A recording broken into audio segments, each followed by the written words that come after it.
So we're starting over because, well, you've seen the audio file. You've heard the audio. It is no bueno. It is no bueno. So, you know, that's nice. That's something I didn't notice before. That the different kinds. We're gonna be action focused because we're action people. So wait. What was the actual? What did you change there? Was that? It's basically the game difficulty. Ah, okay. I thought so. It's you know, some people are not super interested okay. in a challenge. They just want the story. Fair enough. Final Fantasy games are more notorious for their narratives than they are their mechanics. Somebody, they were playing it. They were like way into the game. They'd been doing a lot, you know, all the side content stuff. And they finally started going into some later areas, and stuff was higher level, not only because it was later areas, but it's also influenced by how high level you are and all that stuff. And like, while he was playing it, he just turned it to story mode, and then started giving me like all these excuses about it, and I'm like, bro, I don't give a fuck. Did you stop having fun? Are you having fun now? This is a game, man. I don't care. No, I do think people get caught up in play it right. Little babies, but like, it kind of like balance matters more in like a fighting game. It matters in a fighting game if you're cheating, or even if all the cheating is slightly, you know, turning up your whatchamacallit, handicaps in Street Fighter or something before the battle starts. You know what I mean? It's like, but. You know, I mean, it's kind of like cheating at solitaire. It's like, do you care that you cheated at solitaire? Then it doesn't matter. If you're sitting there racked at guilt because you're cheating at solitaire, just don't fucking cheat at solitaire. If you can't enjoy it without cheating, and you can't enjoy cheating, well then just play something else, man. Fair point. Yeah. But anyway. Well, okay, and if you're sitting there hating it because you're not cheating, you're also cheating yourself. Your time is a commodity you don't get back. Yeah. Of all the things that can be done.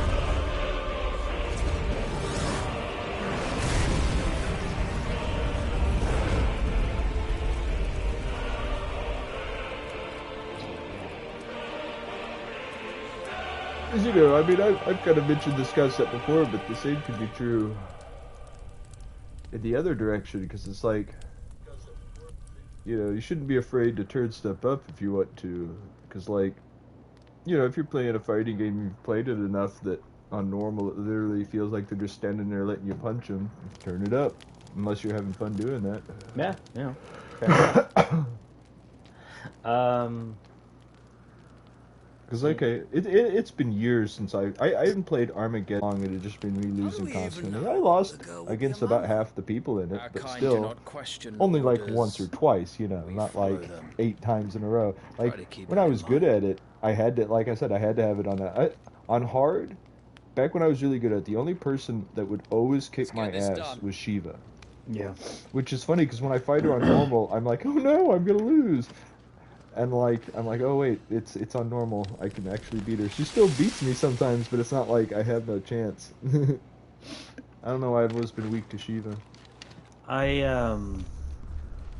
remember getting into Deadly Alliance. And I remember the first few months that I had that game. I just really wasn't picking it up. But then I sat down and just studied the combos, and when I was playing with some people after that, I was able to just go through like all 3 fighting styles in like a combo, and I had a friend who would not play Deadly Alliance with me. I don't know, maybe I'm not a masochist, but I liked being defeated by very long combos. I said focus, Wyvern. Not that I like getting defeated, but if I have to get defeated, I would start juggling him. and he was like, "No, fuck you, bro, I'm done." Just in time. I was being an asshole about it. Well, okay. I kind of have a story that It has to do with, if you remember, you tried to do that with me. But then you were like, oh no, Aaron knows how to play Tekken. It's like, because it's not that I like just kicked your ass, but like, I remember in the first round I kind of did, because you're like, uh-oh. But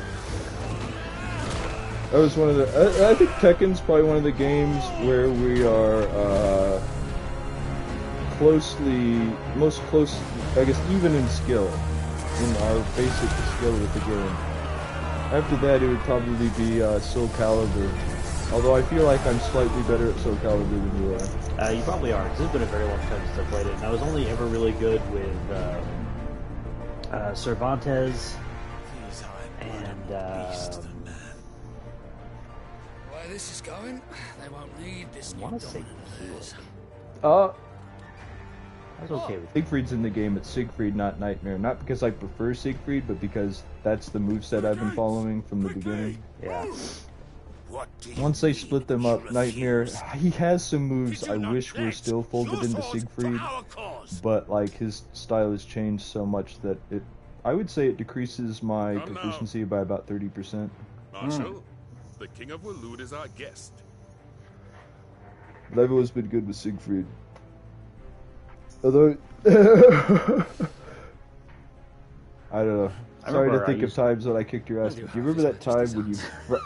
Well, do you remember that time when you opened up The Apprentice, but you just couldn't beat me while I was playing Maxi with The Apprentice? Oh, yeah. The Apprentice has some interesting moves. Oh no, I could tell he was super dangerous. I could tell that if I had been fighting you with Nightmare or Siegfried, I would have lost. But I was just faster and just enough reach as Maxi to like, keep the juggling going. Have you so little faith in your own? Because The Apprentice has really good single strikes, It was but the he's Dalmex who drove back the weak Crusaders to the in the Battle punish. of the Twin Realms, was it not? If I remember. Or am I mistaken? Because he does a lot of like, whoa, down like that, so you can come at the side and like smack him in the shoulder. Your dominant has yet to take the field. You know, at first when I saw him turn into And when he does, our Titan, I knights was will like, wow, lead they're it being kind of away. weird and edgy with the design. I was like, oh wait, that's what Titan used to look like way back. You know, with all the like, you know, metal filigree coming off of his fingers and stuff, yeah. Kind of made me think of, Did you say? like, Should Grindel. the citadel be allowed to Because you know in the Epic of Beowulf or whatever, like, the capital will lie exposed. Grindel's hair is like metal wire. And I doubt the Crusaders will wait for That's the like one of the Good things that makes him King's pawns dangerous. to line up before taking Because like to the if, you know, wall. you try to grapple him and stuff, normally it would cut you up.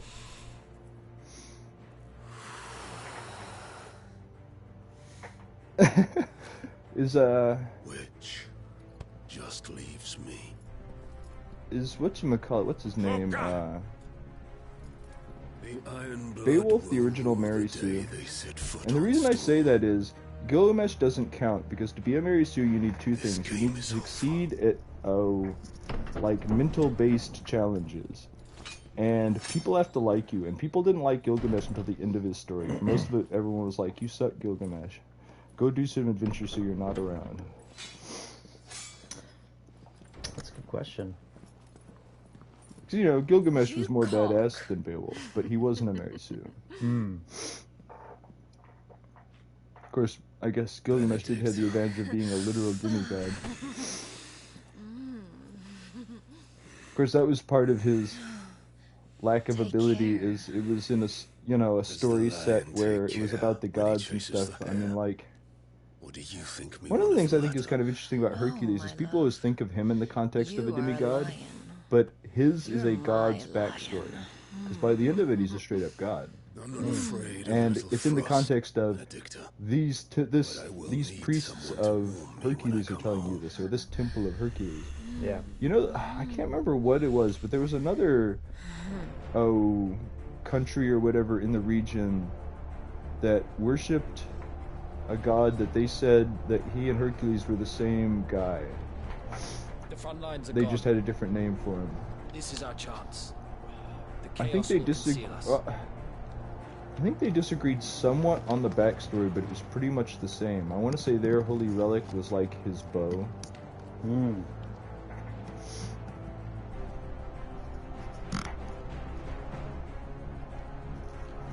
Of course, I say that like Greece was a country back then. Greece was a bunch of city-states. Yeah. I've always wondered, ever since I was a kid, what it would be to like to live in a city-state. I mean, to kind of be like in Final Fantasy, where like, I guess you haven't really been to a town yet. You've been to castles and hideouts, but have you actually been to a town in what I've seen? No, there you don't run into a town. That would have been like where we stopped last time. That would have been the next thing. Okay.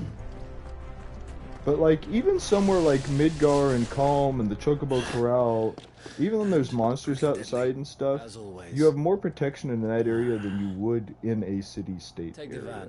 van.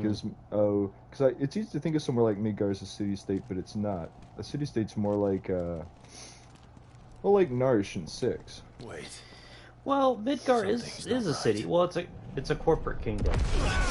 Well, but they control too many other territories to just be a city-state. You know what I mean? You know, I'm not like. Tight. Maybe I'd have to go back and like replay the. Well, no, because they do control. They could control Wutai for one thing. Well, they end up controlling Wutai, yeah. And look who's here. I was trying to think of the name of like the second major city you go to. Junin? Yeah. Junin, that's what it was. I mean, technically they don't own Junin, but 90% of Junin was literally built by them. Yeah. Because the only part of Junin they don't own is the little slums near the beginning, which isn't technically slums, it's just the original town, just next to the technological version of it. Stuff, you know what I mean? Probably. Yeah, because I feel like the air would be really bad there. Maybe that. It's the only airport I can think of in the whole game, by the way. Yeah, I was thinking there's an airfield outside of Rocketab, but there's not. I think you're right. I think that is the only airport in the game.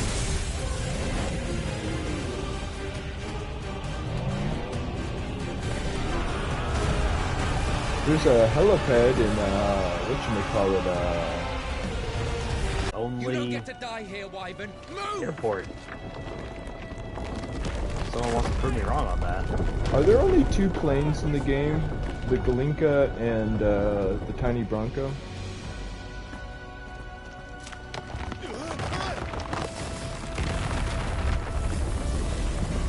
Right on top of us. Well, not including the high wind, you mean? The Highwind's not an airplane. The Highwind's an airship. I assume it wouldn't take an airfield to take off. I was just wondering, does anyone have a need to land something that requires one other than Shinra? Does anyone else have airplanes? I mean, they have the only airship also, that, you know. But I think they're the only ones with helicopters, airplanes, and airships and spaceships and stuff. I didn't really thought about it. They have complete air superiority when it comes to, like, you know, human Everything. civilization. Well, no, monsters are up in the sky. Who's gonna stand there? You know what I mean? Yeah. That's a good point. I hadn't really thought too much about it, but I mean, there isn't really any other superpower. Yeah, well, other people have stuff like cars and trains, but they're the only ones that... I guess, are they the only ones with trains? I know like, people have cars. Well, you know what? Would you consider Gold Saucer a superpower? No, Because they don't have a military force. I think to have enough influence in the world, you have to. And it's not because you have to be able to attack other people. It's because you have to be able to go places and be like, no one can stop me doing this. Wyvern! You know what I mean? Because like, okay, can the Gold Saucer even act against Shinra? I mean, Shinra's the only other world not power. get to die here. Because Wutai, it was a sovereign nation, but they weren't like. There's no like record really of anyone interacting with anybody or connecting any other places together except for Shinra. Hmm. Game's a little vague on those details. Well, but I mean, after what we've just laid down, I mean, do you ever see any boats that aren't Shinra boats? Are they the only way to get around the world? The only vehicle I want to say you don't get from them, you get from the Gold Saucer, it's the land buggy. Well, I think there are other boats in like Costa del Sol. Oh yeah, there are. I don't know. I had been racking my brain. It's like, where are the civilian boats? Because I could picture them in 8, I could picture them in 9, but I couldn't picture them in 7. But I was gonna say those are more like pleasure vehicles, not military vehicles. Well, so does anyone have anything that could go from one continent to another other than My that? brother always looks after Well, me. obviously. Right. No, but who? Like, No, what port? Well, There's no, only I two just ports. meant like those. No, I didn't mean that as like as a nation could. I just meant like there are clearly individuals that can because there are boats that go back and forth between. Well, I guess it doesn't say that, so I guess I don't know. Is Costa? Who owns Costa del Sol? I Is think, it its own place or is it a Shinra place? I think it's its own place. Okay. Because like when Shinra rolls up, they aren't like. I guess people aren't waiting for them there. Let's start again from the beginning. They have to like do the whole Show me running your up in form. front of their leader and being like, "We're ready for you to walk over here now, boss." Yeah.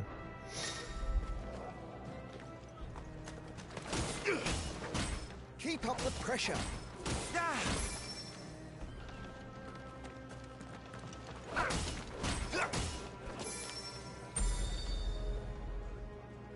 Very good. Such Of course, swordsmanship will we serve talk you well about the in idea field. of can you compete with But can the Shinra. same be If said you think of your about it, in 7, no spellcraft? one is trying to The compete with flames of the Shinra. Phoenix The only people burn within against you. them are Now Avalanche. let them burn without.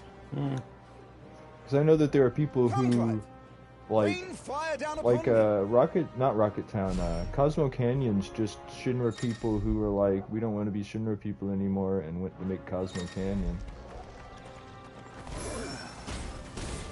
But, and I guess I say that as in, you could say that they're opposed to them, but they don't oppose them, they just stay away from Well them. done. And they're like, what they're doing is Wield the wrong. Firebird's flames just as a first shield should. You flatter me, my lord. I partially you say it because rather they don't I even go flatten around you? and preach, like, Can be Shinra's bad arranged. to people. They're like, well, Let's you can't see if really you come can in here. The elude only my reason you blade. can is because you're hanging out with After all, Nanaki. Yeah, Your Or attacking is it prowess will Nanaki? count I for never know how naught to if you pronounce live his long name. enough to probably use it's it. probably Nanaki. Okay. Again, On your if someone would like to toes, correct Lord me, they're welcome Rossfield. to. I always default to Nanaki because that's just what we said when we were kids, like in my house. But, like, a lot of those names, it I turns like out I giving was him super... his original name whenever that gives you the option to, so that way. Nanaki's Nanaki. Yeah. I don't know why that amuses me so much, but it does. Oh, to be so young and fleet of foot. Okay. If you ever want to do something along those lines, name Shiva after a sex act in Final Fantasy VIII, and then if you use him against, Good. or use her against Ifrit, Remember, he'll Clive, like your blade is go not and your cry only out, they weapon. have, and then the Quickness name of of it. thought and So fleetness wow. of foot are indispensable arms in any I've shield's seen that arsenal. come out pretty funny But on you are not accident just before any from people. shield, are you? Nice. Show me what sets you Okay, apart well, I from guess the part of what rest. makes it funny is you do it You when have the been fight. It's blessed you by the and Phoenix. Quistis, so it's Granted the use Squall of and a its female power. character. It's the first Call character upon to get that on your power team in now a to room. close on me. I don't know. It's just Yeah, I gotcha. Well, I'm waiting. Sometimes juvenile things are pretty funny. Sometimes. Anyway. of course that's also a game where something you name in it is one of the names of one of the last bosses. Whatever you name all our Squall's shields Ring can is move what so swiftly. the Aeon Ultimacia, or Come now. Use I don't know how to the pronounce the Phoenix name, Gate. but like the last boss sorcerer's chick, she'll summon an Aeon, Impressive. or a guardian But even the force. most I forgot that's agile what they're called in that shield one. A folk guardian hope to force escape against every you, blow. and it'll be named. And death may Whatever come you by a name the handful ring. of cuts as easily as it comes by 1,000. There is only one way to ensure that you do not fall. Keep your wounds mended and your energies replenished. Of course, Speaking of which, my lord, I guess you seem part a of what I little should worse point out for about wear. that part is that summon won't do monster at all. is, yeah, you know, a lot of stuff bad guys try to use someone's weakness against him. She's summoning Squall's strength against him, basically. She doesn't say that, but I'm pretty sure that's what it's supposed to be thematically.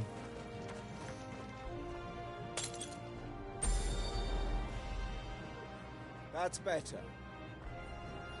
Battle She is a just says it's the succession strongest of summon pivotal monster, moments, wherein life which is and not death can be Eden's the decided summon at a strongest single summon stroke. monster. Although they can You both must be break the ready to damage limit. utilize every You can tool get at your hit so hard by, disposal what is if you it, are to Griever navigate is a what it path to usually is victory. called. Or at the very least, That, to ensure that you live it to does fight more than another day. 9,999 damage. Enough practice. It's time for the test. Because it is You've shockwave recovered from pulse your though. soaking, I trust. You wouldn't want to kick a Did man 15 while have a he's damage drowned. cap, and could you break it? I thought you'd never ask. Come then, Lord Rosfield. I don't remember. Spar I with me. remember that you If get you a believe ring yourself that turns the worthy game to be into called easy Shield mode of the towards the Flame, end. then Oh. prove it. As you wish, my lord. It deals damage per second, and all you gotta do is hold down the button Now to that deal me, boy. damage. Make proof of your strength. But after it deals so much damage, it'll often just like put death on something and kill it instantly. Go on. Like- Have you ever You're used sure to any beat other it this status time. effects? No. You can do it, Clive. Just stay calm. What kinds of enemies are immune to instant death in that? Not quite a few. So I mean, it's not like super easy mode, but it's just kind of one of those things where there's a bounty towards the end of the game Nice try. that you can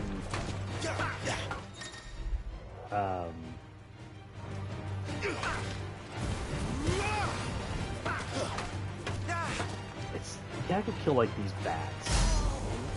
Let me ask you this: is this something that you have to acquire, or is it just given to you automatically? It's given to you as part of the quest or the main story.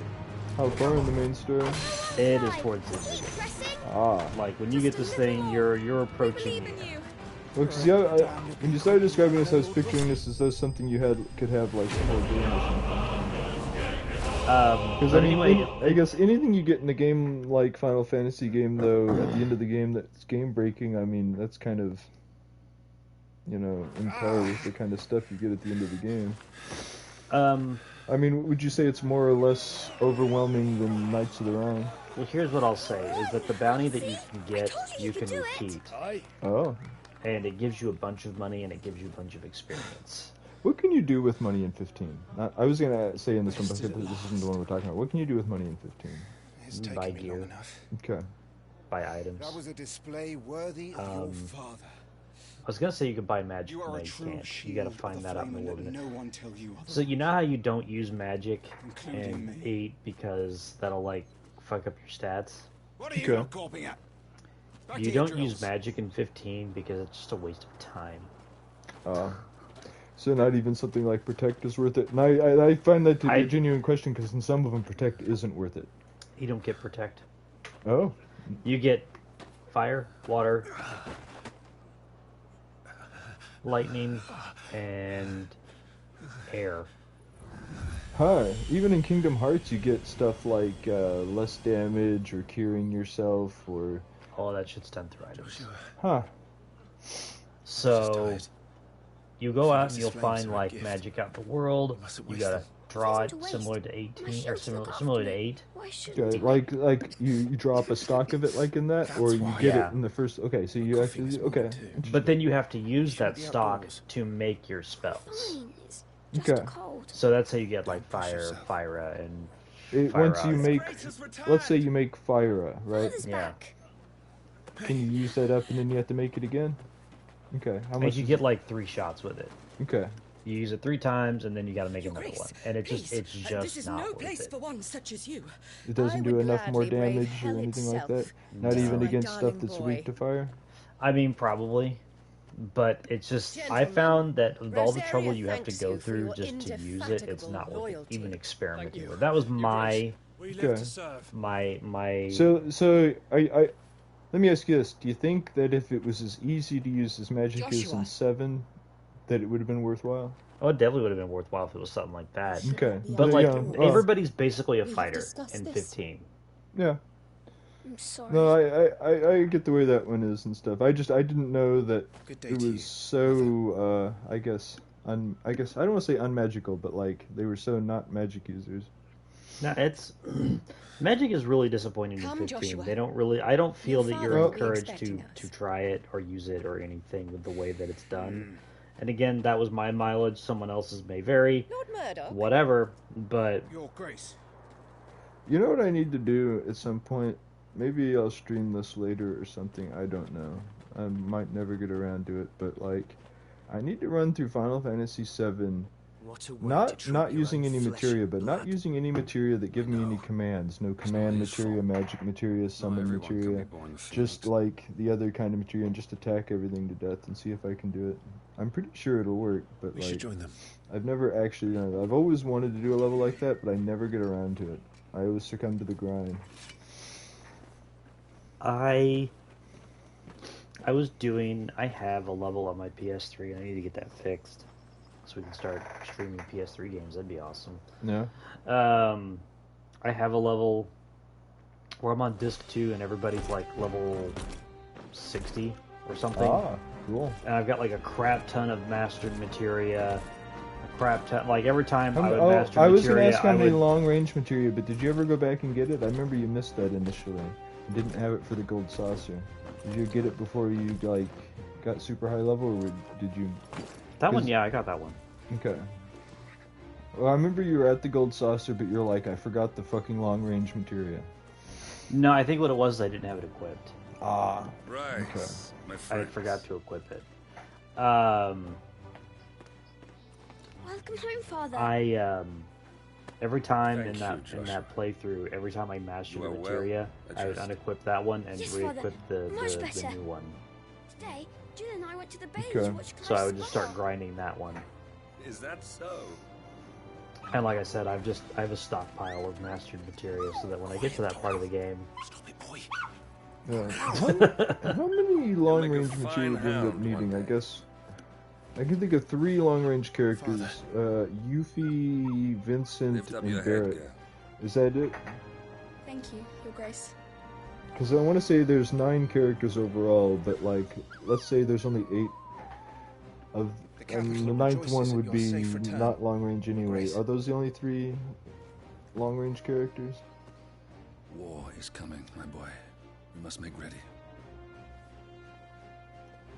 Is the situation truly so grave? yes. To the throne. So We will talk I'm not there. saying it to be Yes, Father. reasonable. You can most certainly Grace. beat the game without any of them, but like 5 would be how many you'd want if you wanted everybody to always be long range. Shields Yeah. dismissed. But like I said, I was stockpiling mastered materia because it was pretty fun. I was Okay. what I was gonna do is I was gonna try to get Omni Slash because I was getting everybody's like level 4 limit breaks on disc 1. Well, you can't get everybody's long. Well, everyone. Oh, yeah, let me back that. Everyone's that you can get. Okay. And I was going to get Clive here is off to see Clouds, the Archduke. but I did the math, and I would be working on that forever because Omni Slash is like 250,000 points on disc 1. It's 125,000 points on disc 2 and 3. There's some stuff you can There's get on trouble disc 1 you brewing. can't get later, like I'm not I sure. think the Berserk I Ring. need to speak with Father.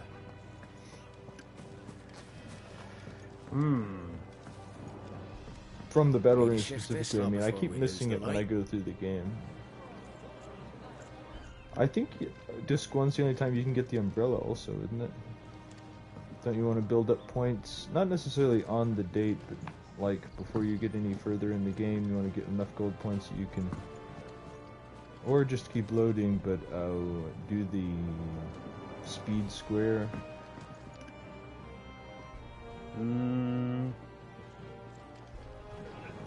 But because like I always, it's funny because I always end up buying 2 of whatever the rod is that's sold, or staff or whatever that's sold in Wutai.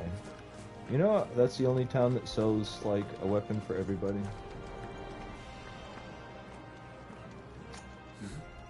Is it? Might be wrong, but I'm pretty sure. Well, I don't know. God, it's been forever since. Well, I want to say forever since I've played it. It's been forever since I've gotten that far. I want to say Wutai is the only time when you both. Good as new. I guess the only time Forgive me, when it's Lord a new Marquis, pray do town not concern that yourself with this bungling you cur. can have Bow to him, everybody you fool.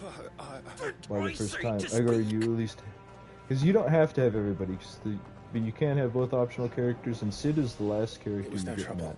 Both Really? the optional characters are gettable Oh, before do that not point. indulge him. To be allowed to stand in your 'Cause lordship's you can presence get, is more you- than okay. his kind deserves. I want to say the Why, best neither chance the to Empire get nor the Yuppie Republic is treat their bearers half outside so Rocket well. Town.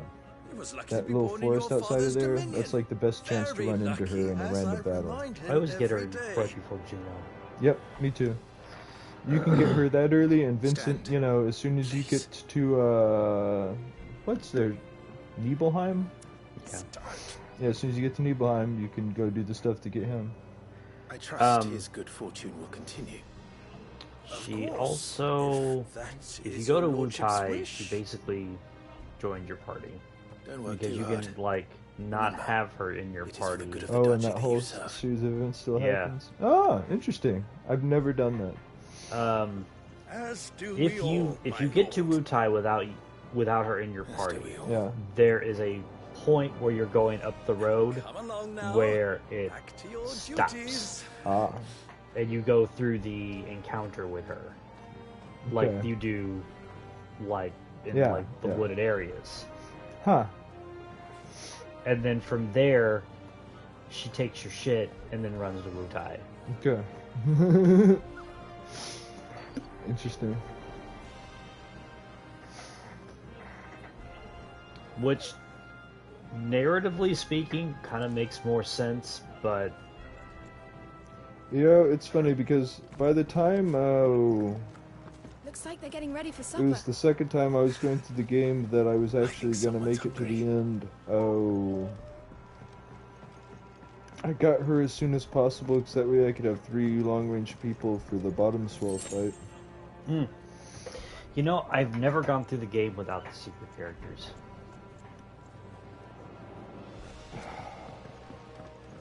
I feel like I have not ever either. It's like I might have been around when somebody else did, but I don't think I ever have. We And I don't like. harvests down again.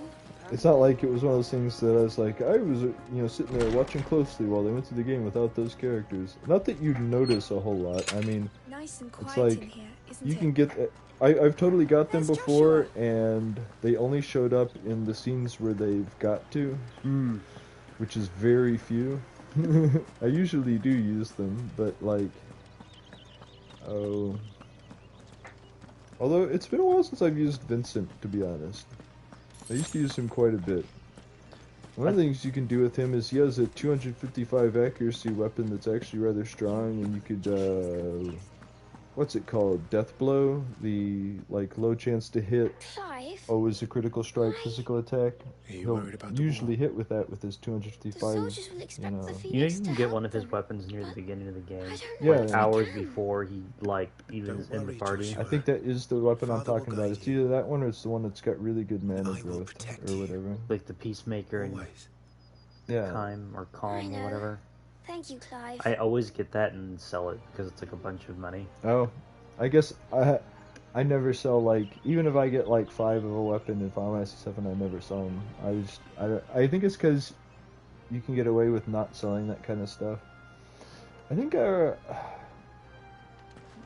did have a level where I was going through it as fast as I could, where I sold like all that kind of stuff, like I didn't need it any more armor or stuff like that. I just sold it all.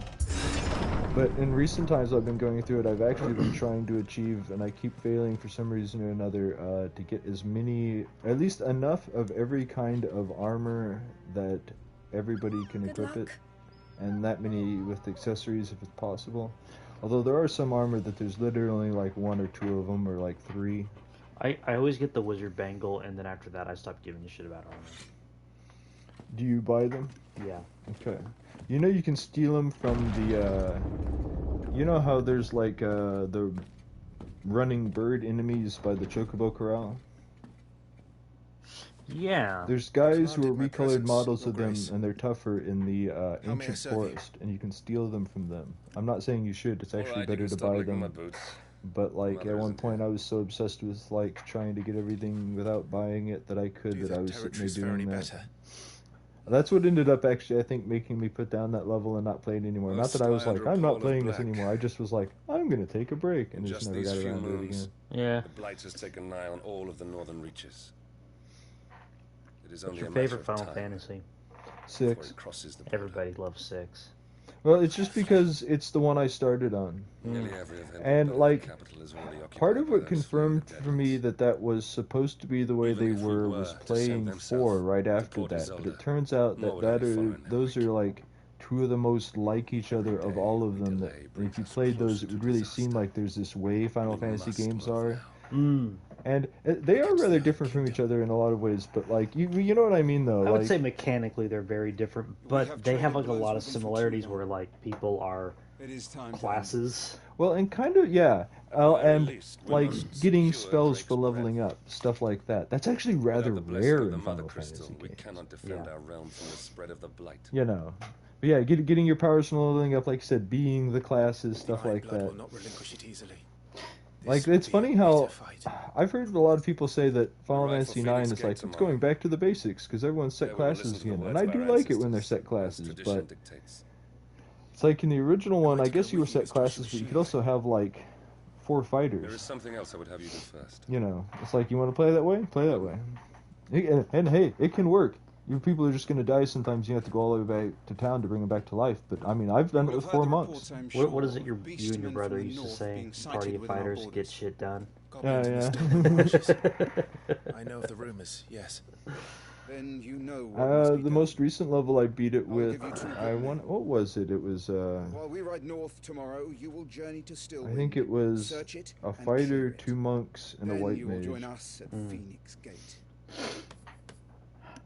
Party of monks in Final Fantasy 1. That would be pretty Oh, okay. boss. I would suggest, I'm not saying not to use magic, because you gotta use magic to a certain degree, especially Cure. You want to make sure to get your magic points up, but if you ever play 2, try using as your weapon unarmed. I will Everybody do my can do duty. it, and Grace. it's like, you won't get the special benefits of special swords or stuff like that, but the raw damage That you will be will all. do, and Rest still be able to well. be like, Right Cure at on dawn. myself. Yes, Your Grace. I gotta say my favorite one is 4 because this is the one that was the first one I played. It's a fun game. I like Oh it. yeah, no, 4 is great. Like, in some ways, 4 is more fun than 6. Just kind of on a base, running around doing stuff level. It is one of those games where it's like, here's the story, here's what's happening, go.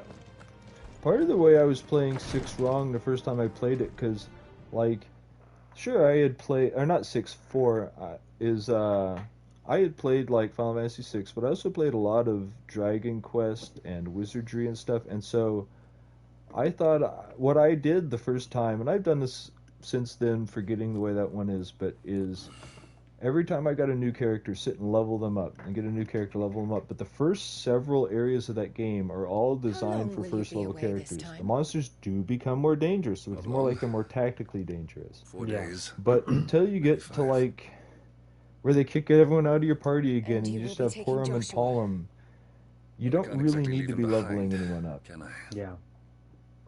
The blood of the Ross I always thought it was runs in his interesting. veins. If Before you going wanted war, we to, perform the rite at Phoenix Gate. It's our way. this is actually in the Only the instruction dominant manual. can enter the apothecary, so yes. Palom and taking Porum Joshua. can learn Oh, to hell with your in-game way! spells. The boy is ill. What do you I mean? think I don't know that. They can learn, like, Light 3, But the Fire boy 3. is Oh, also yeah, Ice yeah. Like, and one of them, the heir I to don't the remember. throne. I don't remember which one to think. I guess it's Porum. You can't Can keep learn him in Medio. swaddling clothes all of his life. well, okay. You know what's enough? Elwyn. Don't Quake. worry. Clive will When you watch get to the over point of Quake, I've done that. That's what I used is to a do. youthful, That's I but used to think. I was 15 like, I need years, to get these characters he's already a powerful fine so they can do soldier. stuff later. I Made get a to the point of splendid Quake and start shield. killing everything with Quake.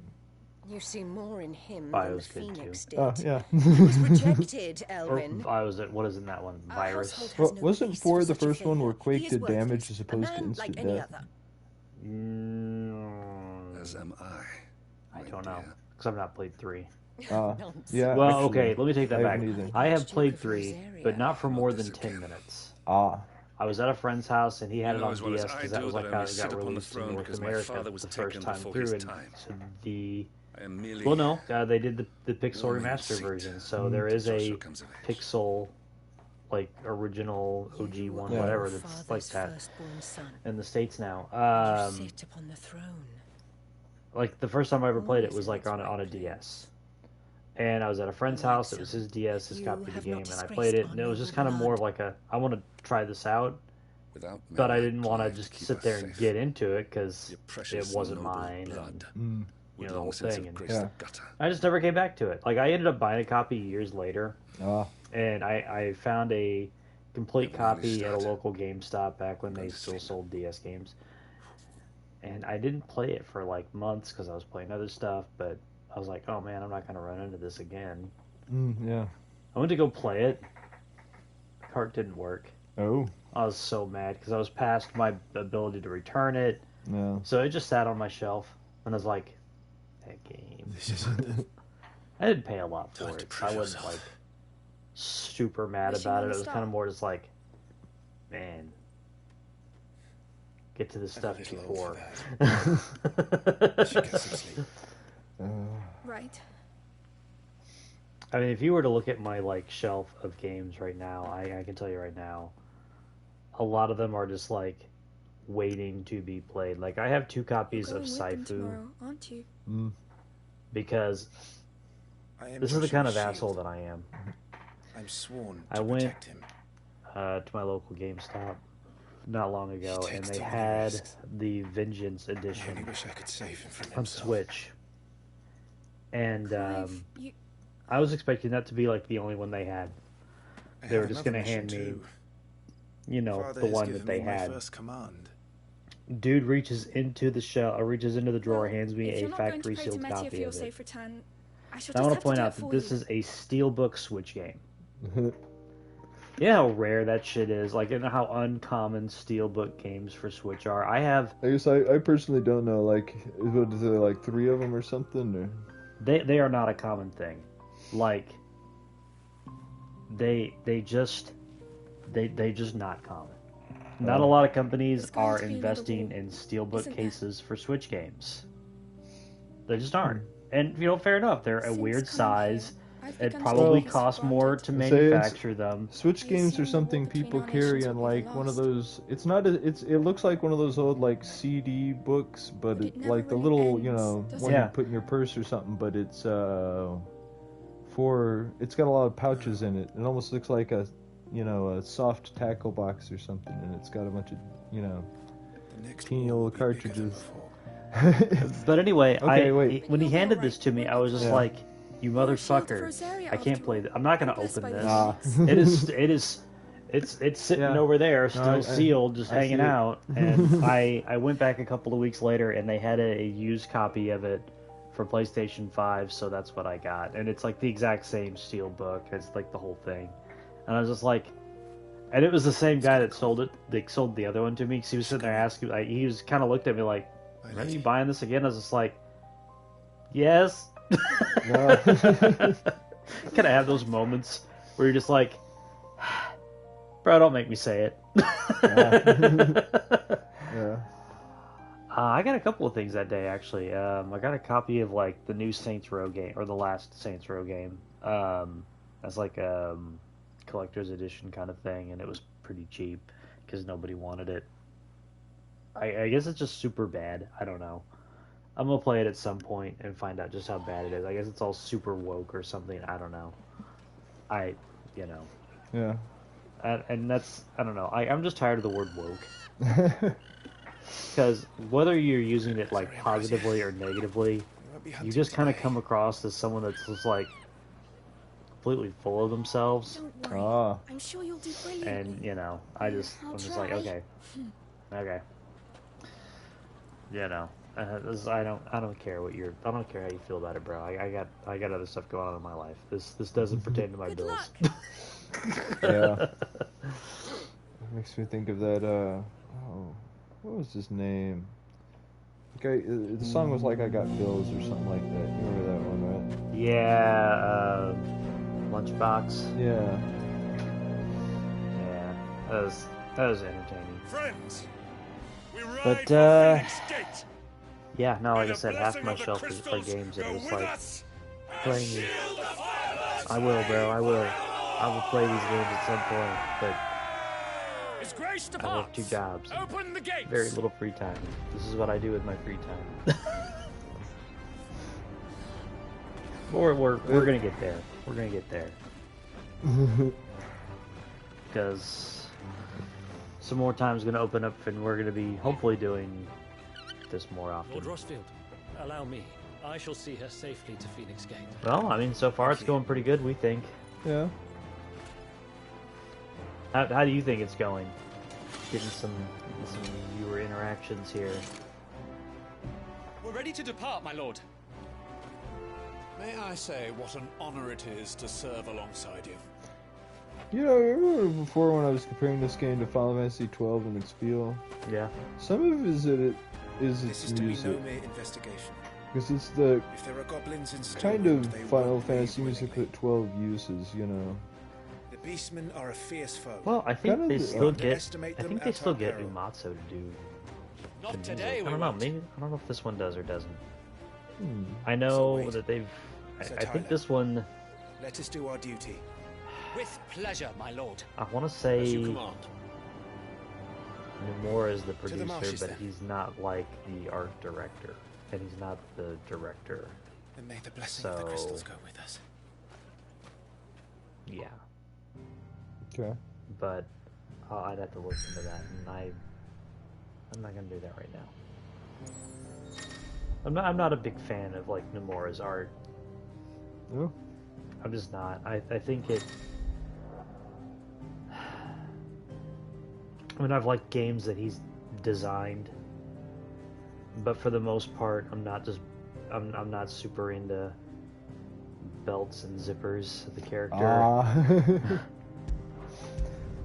And I So don't you're saying that Lulu takes it a little far? a little, just a little. No, I mean, I prefer my Final Fantasy games to be in a fantasy setting. Oh, I got you. And Well, let me ask you this: do you feel like 10 is?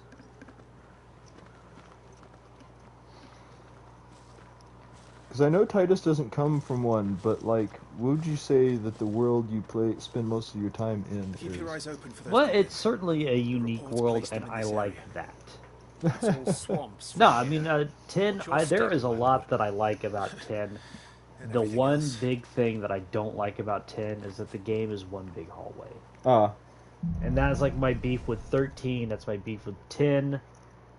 And do you think if the way you interacted with the world was the same, but it branched in the way? Because like technically, Not a exactly lot the of the most Final well-maintained Fantasy games are path. set up as a big Who path. do you imagine would But- maintain it?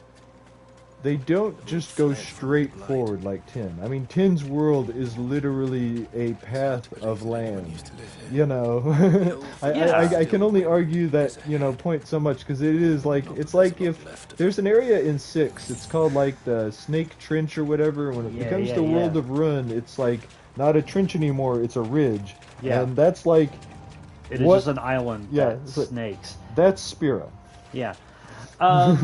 So, like, no, I mean, what I think games like Final Fantasy IV do very well is they start with very tight areas, right? They lead you in a direction, and then they find ways as you explore to just kind of, like, open up the exploration. Yeah. So by the time you're about like halfway, no, not even halfway through, nearly a little over a quarter of the way through 4, you're able to explore nearly the whole world.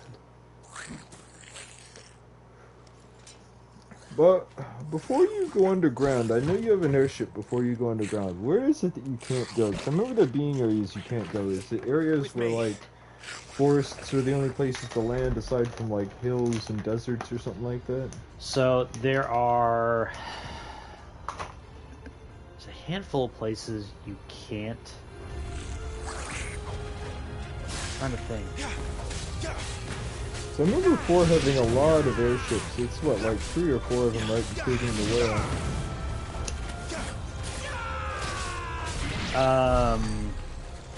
Let's see here. Goblins. So the You reports were true. can. We should press on. There may be more ahead. I'm trying to think. I know there is. You can't get to the mine yet until after you come back from the underground.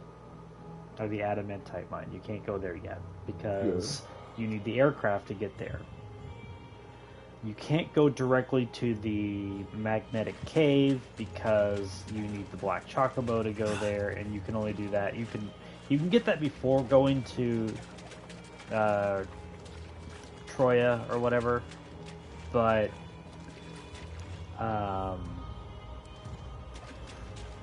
let's see here. I forgot about the black chocobo for some reason. That's usually what I think of when I think of that game long enough.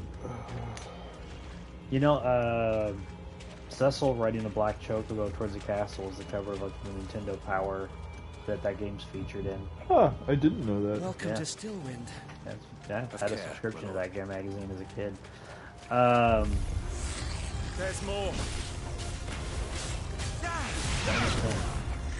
There's at least a couple of other places you can't. Oh, you can't go to Eblon until you have hovercraft. Oh yeah, you have to get the crane though to pick it up, right? Yep.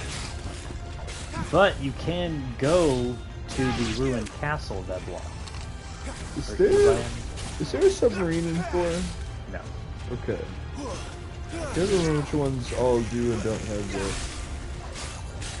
Tell you what I used to do in 4 is at the end of the game I would gather all of the airships and all of the vehicles at Baron. So I was just always impressed with myself that I could do that. I don't know. It's really stupid if you think about it, but you know, when you're a kid, you're like, this is the coolest thing ever. Okay, I'm pretty sure I can't remember where it was, but I'm pretty sure I had somewhere on the map where I'd store them. Just run and set one down and get the other one. Well, you know, after you take the Falcon back to the surface, basically, you can gather them all like together. Watch out, my lord. Some of their number are spell slingers. And what a number. We'll all have our hands full here. You know, it's funny how you mentioned that this has like a Final Fantasy 12 feel, because 12 is part of like the Ivalice project. Yeah. And really, if you think about it, this game has a similar-ish like story setup. Oh yeah. To like Tactics. Tactics is actually kind of, before this one, I guess one of the most Games of Thrones-y Final Fantasy games there already was, you know what I mean? It's just the, because they show a lot of that stuff, the courtroom, I know that, well, like, you know, court is in like a kingly court or whatever, the guy's sitting around being like, this is what's going on in the war and stuff like that, but like, yeah, what makes it different, and not as much like it as this is in this one is about, I guess, a character who's more directly involved in that stuff. Maybe not. Is he more like Ramza ultimately most of the game, where he's a free agent disconnected from the royalty? Yeah. Okay, so this guy is if Ramza was a jaded version of himself in a more mainline game. Yeah, pretty much. So, what are his stats like? Because Ramza was a little fast and a little better at magic, but not quite as good at physical attacks as the best fighters. I mean, that's kind of Clive. Although I think Clive's probably a better fighter. No, I could see that. Would you say he leans more towards that than magic use? Because something that makes Ramza unique within his own game is being equally good at both at a base level. Even if you don't use him as his class and get his magic bonus and his speed bonus, like... Because that game divides how good you are at strength and magic up based on sex. Yeah. And he has as the best of both sexes when it comes to, whatchamacallit, his magic and strength levels. So I guess, is he like, non-binary? Is there a genuine argument for that?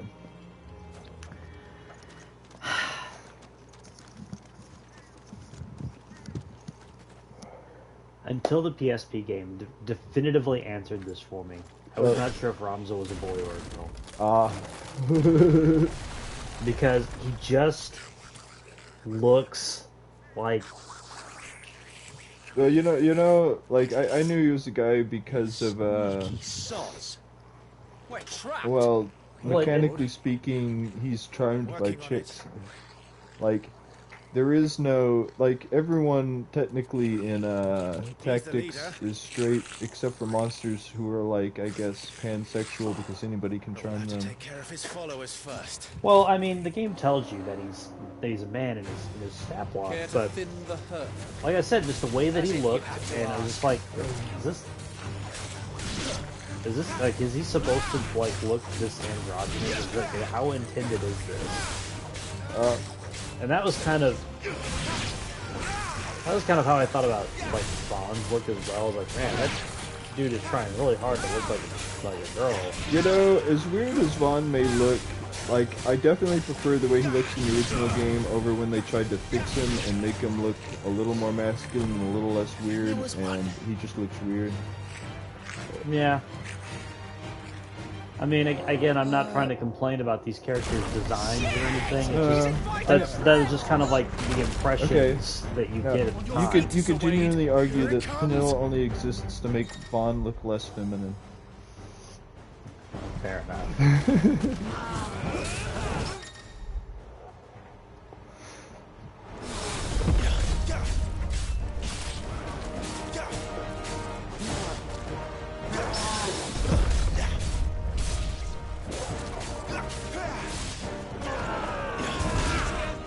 That's a swing and a half. Be ready to move. Lines up for another. Don't have to tell me twice.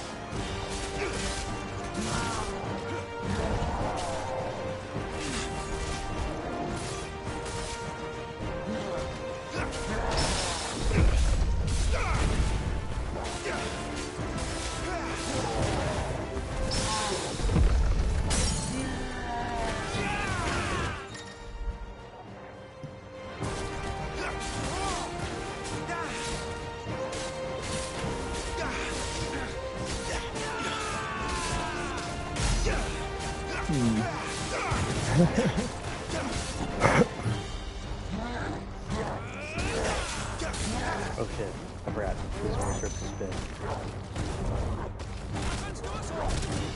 Shit, my face.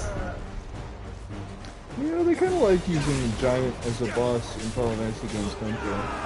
I know the theories a few different times. One of the ones I was thinking of was in 9, how a hill giant just shows up as a boss.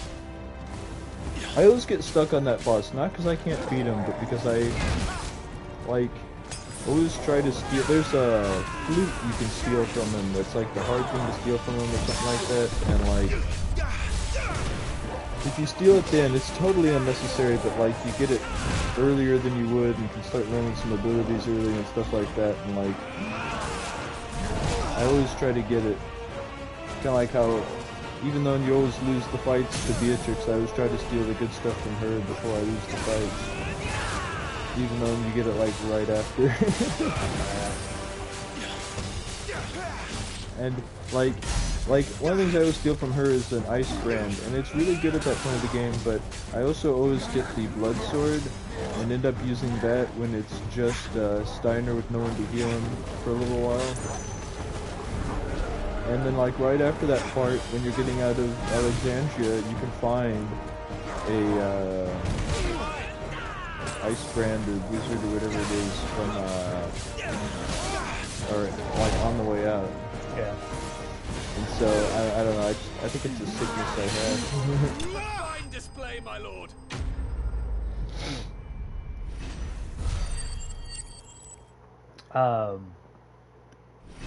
Yeah, 9's one of those games, like, you gotta choose early on if you're gonna speed run it or 100% it, right? Kind of. Because I know you can't get Excalibur 2. Technically, I want to say it's possible to get to Excalibur 2 and not lock yourself out of any abilities, but you have to be, like, on top of your game about it. It requires a little bit of practice. But it's kind of one of those games, if you are going to, like, go through it as quickly as possible and get everything, you have to. You've got to really plan it out. Let's say we take Excalibur 2 out of the equation. That's one of those games where there's so much stuff that if you really want to be able to get everything, you have to buy in advance and backtrack to do and sit and grind to get abilities. If you want to have them permanently, you can always technically do it later. But, like, if you want to run through the game like you would a normal Final Fantasy game and just put on the best equipment and go through the story without sitting and grinding, which that game is, you can very much do. That game is balanced to let you do that. It's also balanced in a way where even if you level up a bunch, you're actually not as overpowered as you might think it would make you. It's not that you don't get stronger from getting higher level, but it's more like you just have more options available to you in combat, really. Well, you have more options for combat if you sit around and get abilities. That's more what, because if that's what grinding amounts to, really, because, like, when you have the gear and you're getting the AP, that unlocks everything. But like I said, or like you said, it's not like you end up being overpowered. It's just giving you more options, which in certain situations might make you overpowered. But it's not like a across the board thing. When you go through that game, though, whether you're going at fast or slow, though, you do have to make sure you hit all the shops at least once, because, like, okay, it's Fire-ga, Blizzard-ga, and Thunder-ga, and that, if you don't buy the piece of equipment that has them, you missed it. Like, there's a little bit of that, you know what I mean? It's like, and you don't technically need those spells, but It's far south. one of the interesting things about 9 is Clear of its maw, my lord. there's technically better or worse parties, because some are more ideal or less ideal, but, like, as much as people are the classes they are, you can kind of throw together any party and do well. I mean, everybody has the option to attack, which is actually kind of something I like about 4. Something I didn't realize the first couple times I played that made my games go a lot better was the people who use rods going in and using the rod, so they go, you know what I mean? It's like, do that little, like, rod attack or whatever.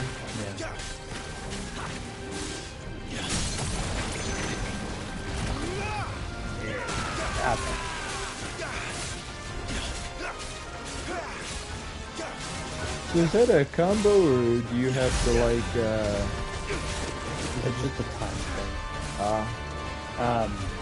Every so often I can do it.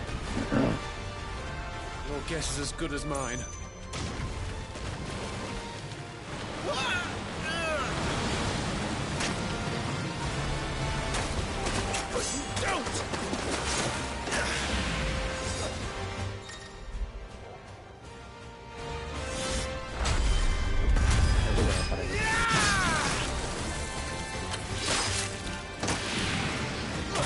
Oh yeah. No! Before it recovers! Is the timing consistent on those, or do they get faster and faster, or is it... There's some that are quick and some that aren't. So, it's, just curious, I'm not saying, one way is better or the other. It's just...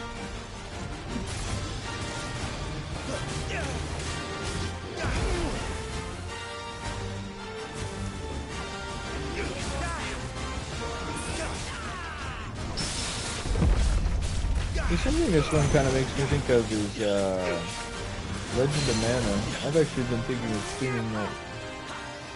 Well,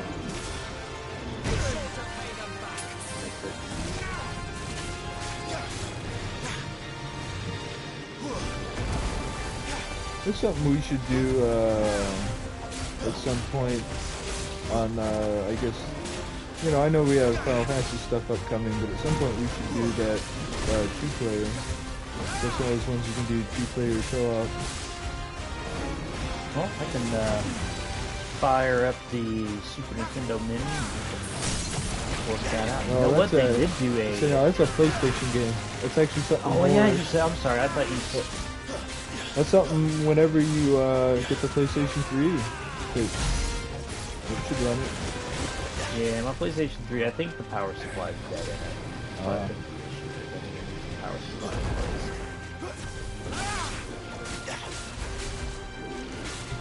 And we'll see if they'll throw on some fresh...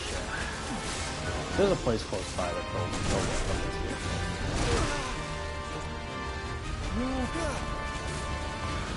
You know, fighting a Marlboro makes me think, what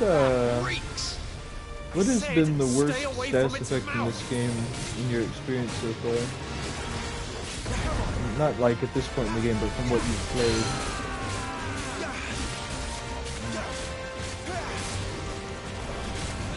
You won't be gone for long. It's a good question, actually.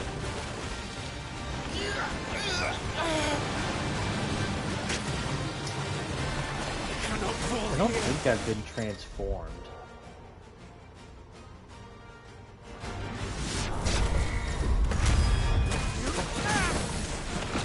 So there's no, like, turning mini or into a frog or anything? I don't know, I probably not.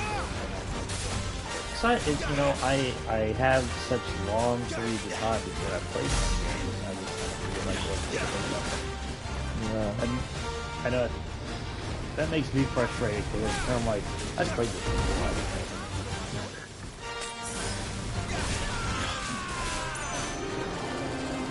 Something I just played recently that, like, it's something I was playing on stream that, like, I was going through some area and I was like, I know this game, and I was like, oh wow, I thought there was this whole area here. You know what I mean? It's like I kind of pictured point A and point B, but it was more like point B was point, like, C or D or something like that, you know what I mean? Oh yeah. I've done that before with, like, Final Fantasy a lot, where I'm like, this is where I'm at. Oh, no, it's not. Yeah.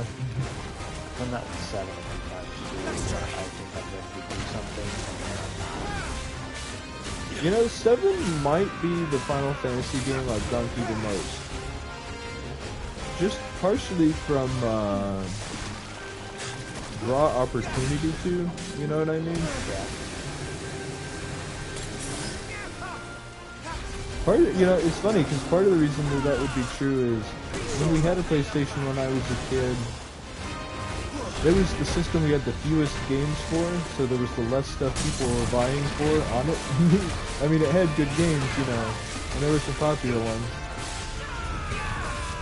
But, it was just more stuff on the Super Nintendo that we had, you know.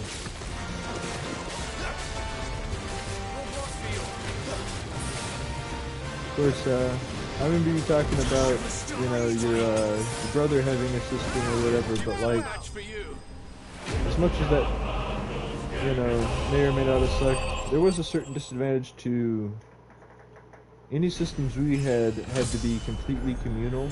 There was no, like, anyone owning it more than anybody else. Yeah, I can get that.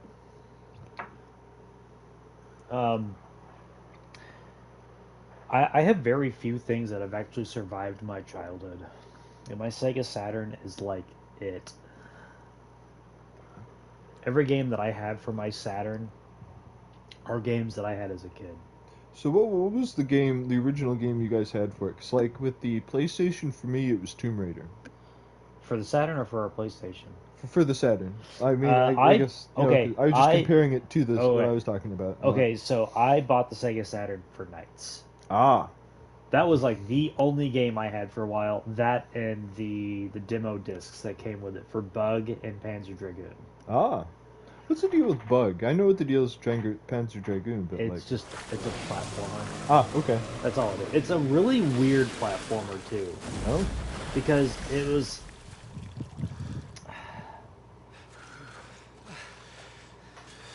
So... My lord? It was... I never thought I'd see it. Pre... Just goblins Mario in this area, 64. but more balls Okay. too. So, Grace to send a not a detachment. lot of Croc and we those don't stop them company, here, like in they'll be those at our games, gates they before weren't long. out yet. But they were literally around the corner. We should get moving. We don't want to And be caught out here after dark. no one had We set really off now, done we can still 3D reach Phoenix Gate platformers before before. nightfall. And Yeah. Bug was like one of the first 3D platformers I've ever played. I know it was the first 3D platformer I ever played. Okay. And 3D is kind of a bit of a misnomer. It's kind of more like 2.5D. Ah, yeah. And what it does is it'll give you like it'll give you paths, Okay. and you can just usually you're walking away from the screen. Ah, okay. So the camera's in a fixed position. Yeah. And you're generally walking away from the camera on these very narrow paths that are suspended like above the ground. Okay. So when you fall off the path, you die. Okay? Okay. Now, what makes this kind of awkward is that there are gaps that are hard to gauge how far you need to jump. Yeah. Because there isn't a lot of like there's not a lot of telegraphing how far these things are, you know, how much you've got to put into it. There are a handful of like precise jumps in the demo that were really hard to get past. Now, when you're moving like side to side, there's a lot of information on the screen for you to figure out this is what I need to do.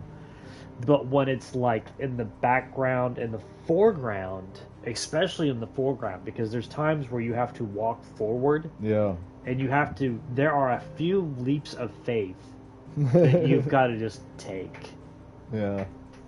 And it's a fun game. It's very Mario-like. It's like if you took the original Mario games and put them on a straight X and Y axis. Okay. No, like really explorative anything like you would in like Spyro or Mario 64 or Croc or later. Well, I can't say Gex games because I never played really any of those, or the Gex 3D games. I don't know how much exploration there is in those, or if those are just levels. But Spyro gives you a lot of exploration. You know, I think a good comparative game might be like the first couple of Crash Bandicoot games. Ah, okay. Because the camera is very similar. And the perspective is very similar. The only difference is kind of like the presentation.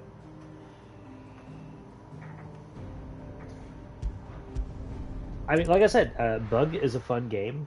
It's just... It gets stupid hard at times, and it's just like, okay, well, this was the amount of fun that I was prepared to have with this. Yeah. So, you kind of have that. Thousands of red eyes. Panzer Dragoon. Wait till you hear this. That is going to be a game that I'm thinking I'm going to get soon for my Saturn. I'm thinking, I don't know, might change my mind. Have you actually played it? I have. It's a really neat game. It's a really neat concept. I'd like to see more games that do that. I think the only time I played it was at Toys R Us. You know, they had it out there for a little while, I think. I do have it for Switch. Oh? Because they did like a remake. Future ahead of him. When did they do that? A couple years ago. Nights he may even deign to join us. Okay, so it's a new remake, not one ported to it. Yeah, well, I mean, what's interesting is that it does what like the PlayStation 2 port of Nights in the Dreams does, where it gives you the updated version, plus it gives you the original. Oh, that's cool. I think, yeah, you know, like, something I should have got back in the day, because I still have my copy of Armageddon, is they had, like, special copy of it or whatever, and they might have had that with, Deception also, and I can't remember which of them. One or the other had Just a little tired. Mortal Kombat like 1 and 2 on it or something like that. I can't remember which one of them. I have actually looked at buying a copy of like Panzer Dragoon Saga, but I'm like, wow, I don't have that kind of money. What would that come out on? Saturn. It's just, it's like a RPG. Because, well, okay, so Final Fantasy VII came out, and Sega was like, oh god, we need to make this, or we need to make something to compete. So they took one of their existing properties and turned it into a role-playing game, Panzer Dragoon. The problem is that there is like 6,000 or some copies available in North America. And good luck getting one.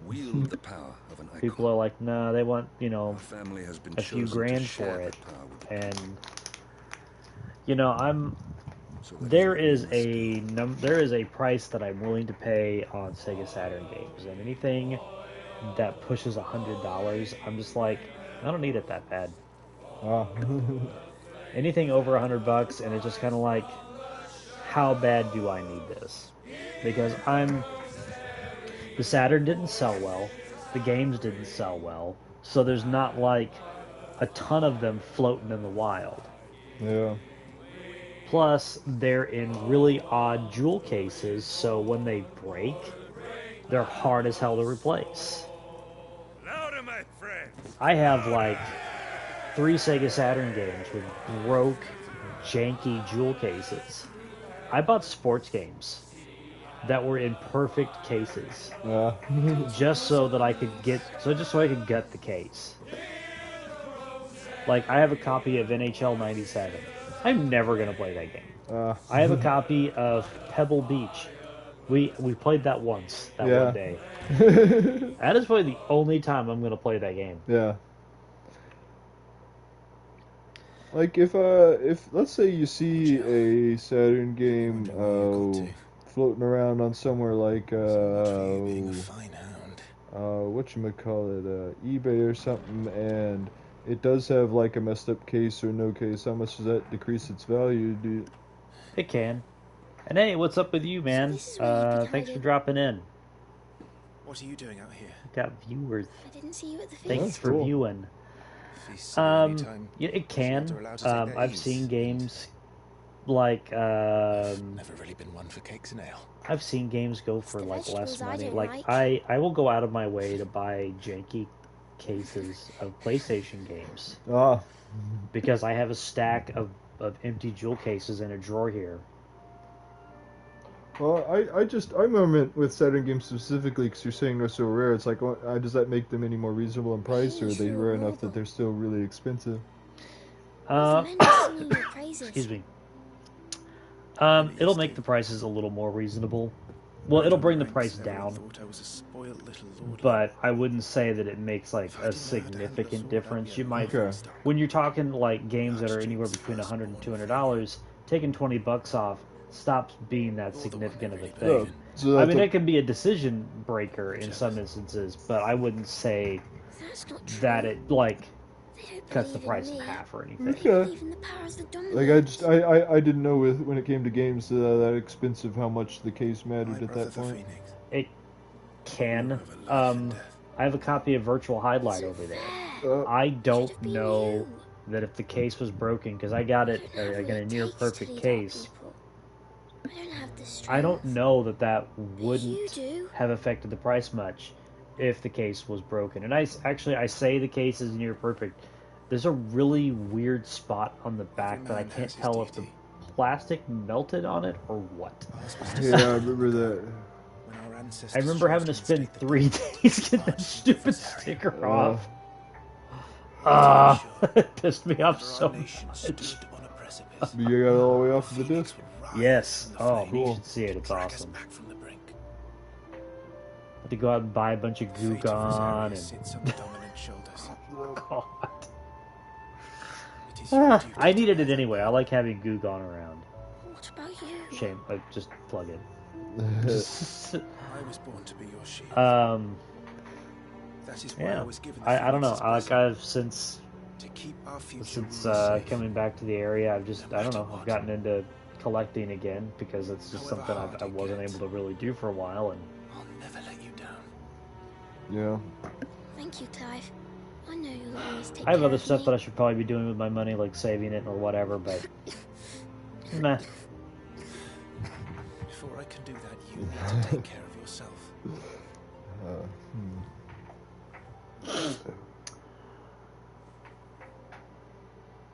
I should go inside. It's I past did my grab bedtime. Knights of the Old Republic recently, Good so night, happy to Torgal. have those again, both of them. Maybe play those sometime. Yeah, if you do get your PlayStation 3 up and running again, when you say that, what do you think of, like, streaming with that? I don't know.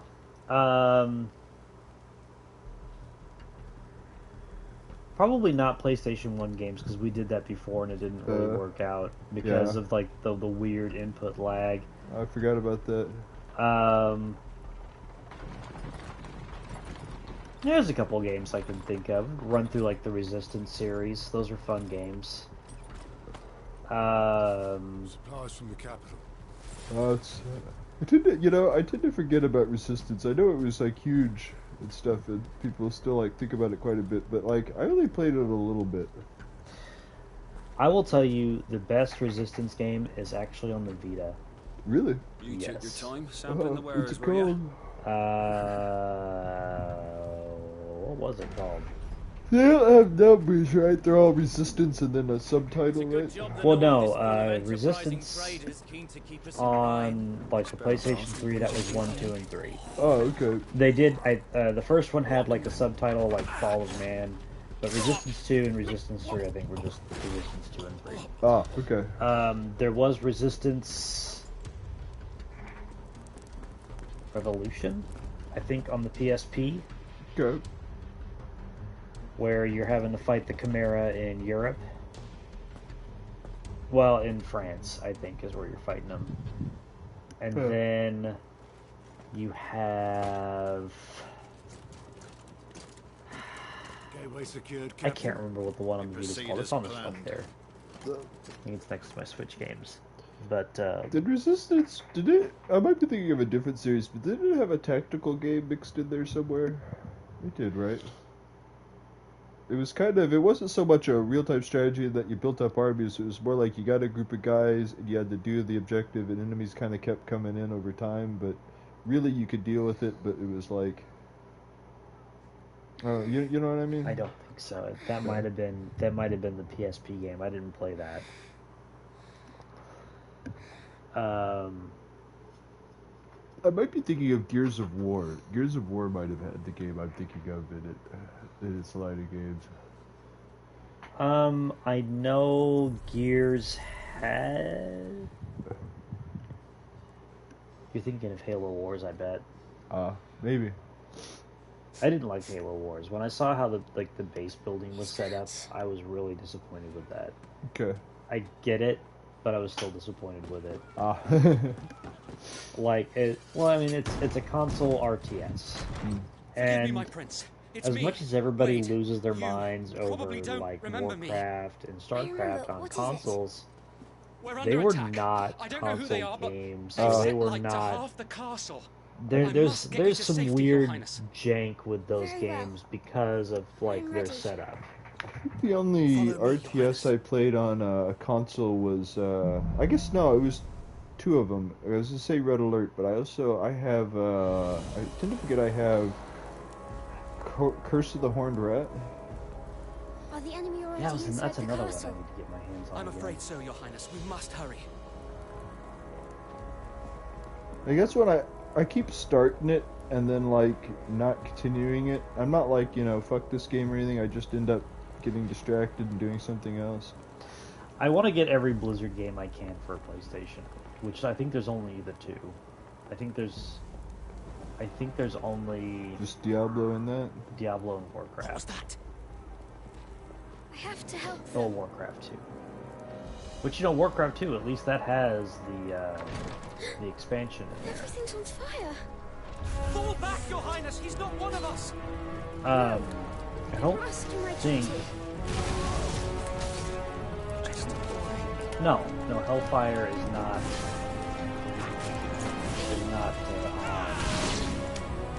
the Diablo 1 disc for PlayStation. You know what it does have that like I just have on my laptop I have just Diablo, just the old, you know, and it does not have like Nightmare or anything. You can go through the game multiple times and keep, you know, stuff through your plays, but like the PlayStation version has Nightmare and Hell difficulty, and I'm curious how high level you can get in it. I'm gonna like see how far I can go in it at some point. I do have characters on the PC version that are level 30 in the basic version of the game, which I'm pretty sure is the level cap. I could be wrong, but like mostly just because at that point I don't think you get experience and stuff anymore. You know what I mean? Or if you do it so little, you might as well not do. You know, it's a Josh question, because he obsessed on that game for a while. But I've been curious, like, so I've been playing a lot of, I went through it as all three characters recently on the PC, and I started a stream of the PlayStation version of it the other day, and I'm gonna do more, but something I noticed from having played it so much recently is that the game is definitely rebalanced some. Like, drop rates are different and stuff like that. Some other things are different. And it's not really a complaint or anything, it's just something I had never noticed before, I guess. I had never played them concurrently enough to just really feel how different some of the little things like that are. And there's definitely some stuff that influenced 2 in what's going on in the PlayStation version. I can't remember exactly what it was, but there's some things that are like, oh, this is... Yeah. Damn it! His wounds are deep. I can save him. I did rebuy Darkstone, which is it is a Diablo clone. Oh yeah, no. Sarah was really into that one. Like, and I think it's kind of a fun game, but I get why people are kind of not into it too. Well, one reason I can see people not being into it is because it gets hard kind of fast, and like it's kind of like what was it? Brotherhood of Steel. Yeah. Whatever complaint you could make about that game, ultimately mechanically, one of its biggest problems is being a little too gruelingly hard. You know what I mean? It's like, I went all the way through it, and I'm not saying it wasn't fun or anything, but like, there's definitely a lot of, am I going to die, like, in situations where you'd be like, I think I'd be a little more powerful by now, but it's more like, all your powering up can really do is keep you on par. Stuff. Well, when I played through Brotherhood of Steel, I was very much like, oh, this is Dark Alliance. Yeah. And I remember the first time I played Dark Alliance, I was like, I don't know if I like this game or not. I was a very Thank you. It was a very interesting experience, and I was just like, I like the idea. I don't know if I like this. But I think, you know what? This is kind of a really weird thing. You know what I think kept me playing Dark Alliance? Huh? Water physics. Ah. I know what you mean. It was definitely fun to play with. Well, you know, it's like, you're making me kind of think about how I feel about that game, and it's like, I've played it just by myself before, but like, I almost feel like I only like that game because of Stockholm Syndrome. It was one of those things that everyone else was playing it, so it's like, oh, okay. And I've definitely gotten good at that game, but like... I had that with Castlevania 3 for a long time. Where it was like, I'm telling myself I like this game regardless of what bullshit it puts me through. Take Joshua and get to safety. Although I have to say that, however I feel about that game, at some point I have to beat the hardest difficulty setting because that's the only thing I haven't done in that game yet. Oh yeah. Which is why Yeah, like I've done everything else, but I just haven't beat. Forces to rally at the gate. I always want to call her on Dariel, but that's the chick from Diablo 2. It's what is her name? I will do my duty. You must do your duty. Eldrith. The chick at the top of the tower. Okay. The powerful warrior. Like I couldn't beat her on extreme. And have to keep Father safe. What I really needed to do was just get that much higher level. Joshua. I remember the first time I beat that game, and I think that was around the time that I discovered that you could import characters. Like I noticed that option in like the pause menu or whatever, but I hadn't really just been like, I hadn't done anything with it because what was I gonna do with it? No. I remember what we did, what me and Ian would do, your brother. I would import a character, drop all their gear, have the other character pick it up and save the character, and then I would reload that character again. Yeah. And drop all the gear again for him to pick up so that I would have all that gear for a new character. Yeah. There was some really kind of funny things that you could do with the save feature. There's a reason that when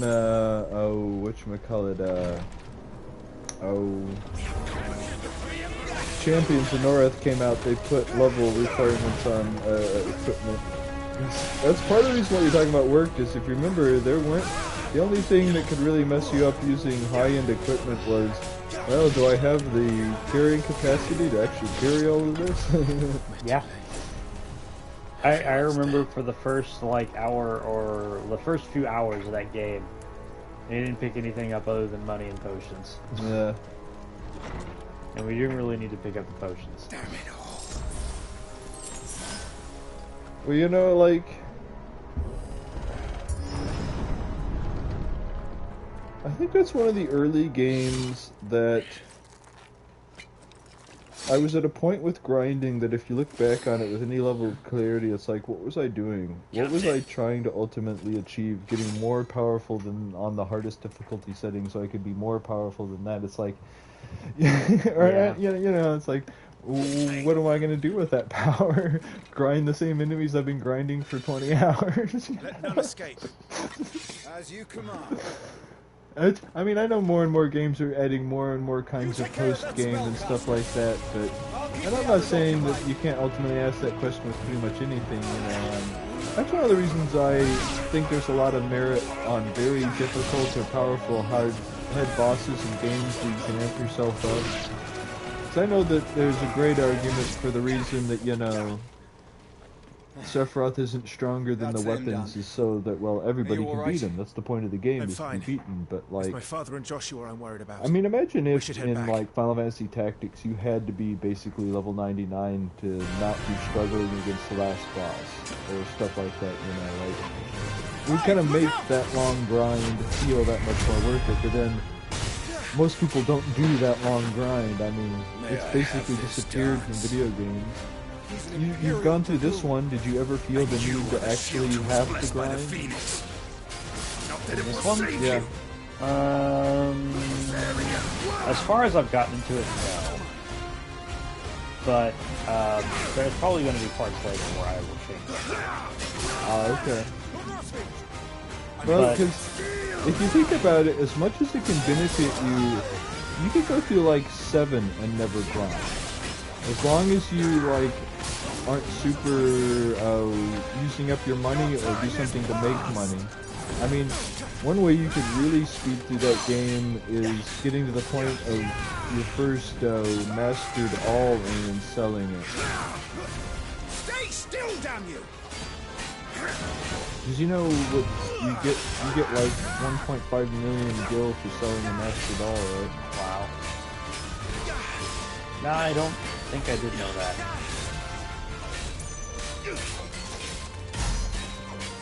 I first should bring that up because it's like, as you know, the easiest materia to master.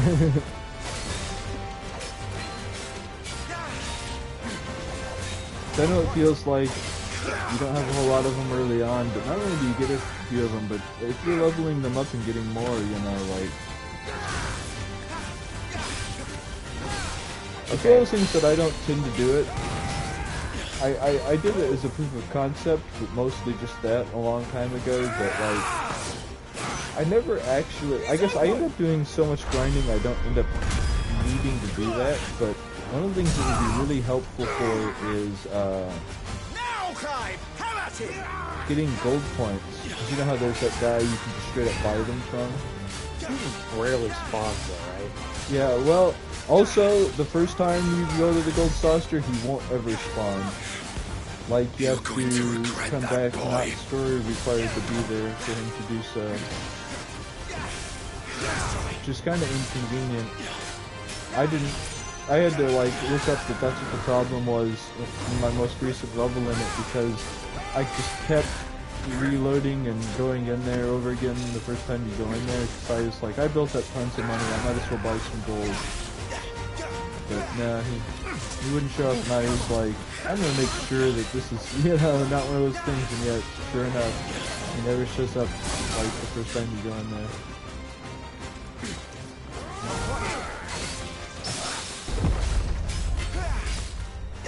I really thought he did, but I think it's just more that I used to hang out in the gold saucer a lot more in general. I cannot think of a time that I've ever actually had to spawn. You've ever had to what? I don't know I can't think of a time that I've actually had him spawn. I mean, I had to. He's had to at least once. Spawn? Yeah, like, you know, appear. Because like I said, he doesn't know, he's not always there, because you run into him on the outside, don't you? Or like when you pull up the gate. Oh! Okay, yeah.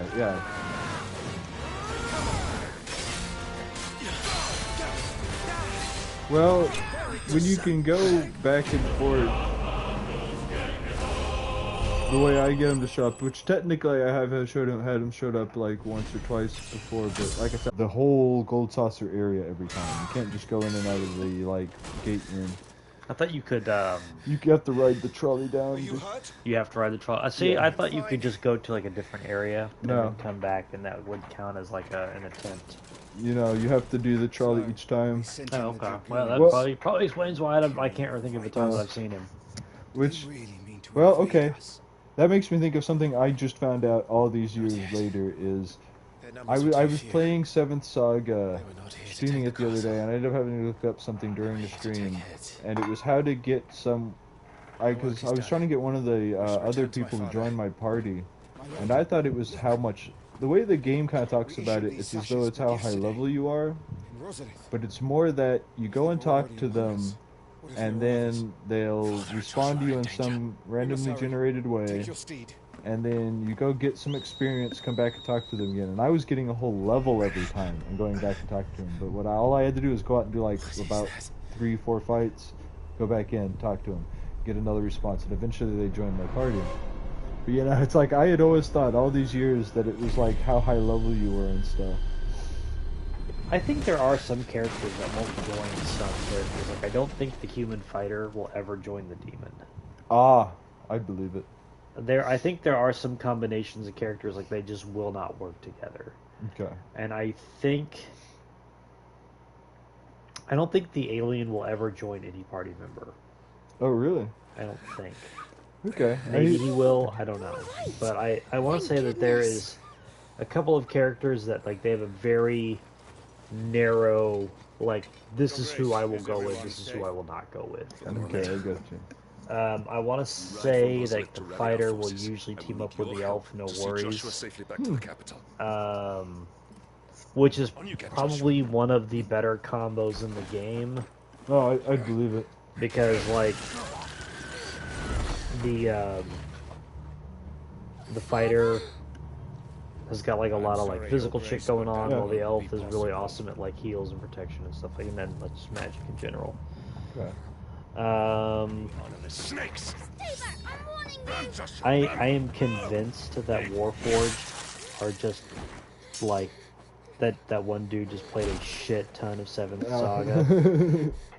That's actually who I'm playing right now, and I got the demon to join my party. Because if you look at Tetsugens or whatever they're like called, they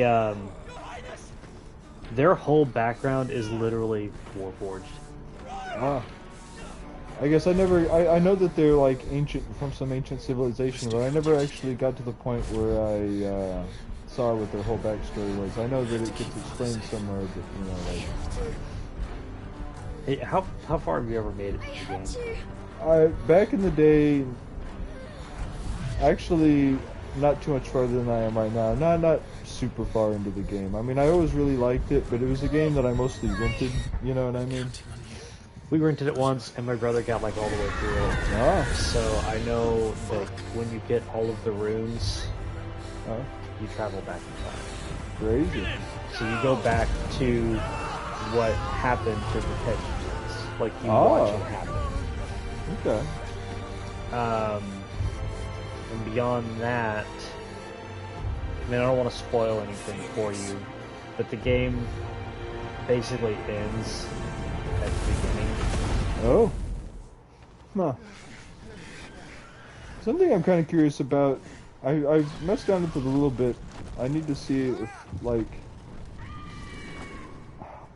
But there's a NES game that's basically the same game where some guy at the beginning is collecting a bunch of people. I can't remember what it's called though. I know that Seventh Saga is called something else in Japan. It's like a word. It doesn't even have like 7 in it or anything. It's like, I think the king's name or like the town's name or something like that. Well, I think Seventh Saga is part of a series in Japan. Oh. I think. Okay. And I want to say that's the second game of the series.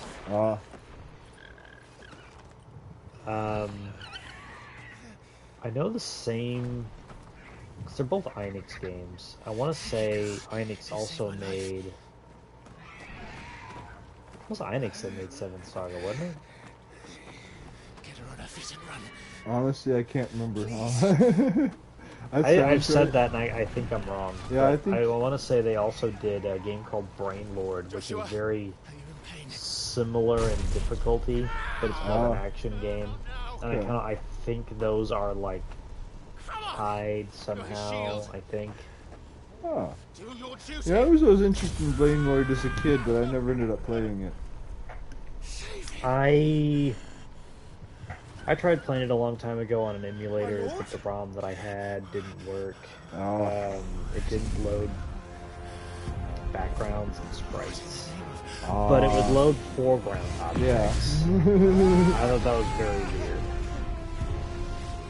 And nothing I was doing was fixing it, so I think it was just like a bad. Yeah. That happens from time to time, but it really sucks when bad ROMs get passed around. Yeah. That's impossible.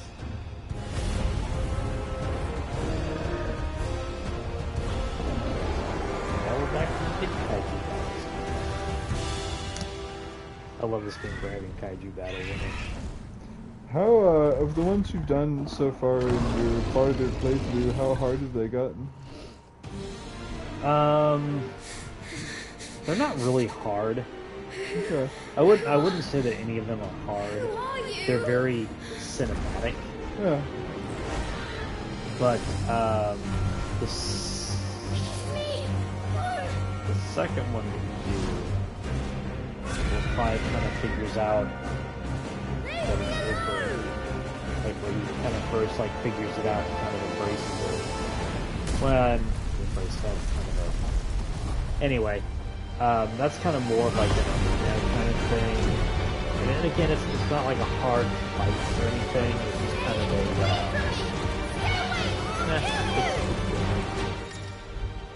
you know.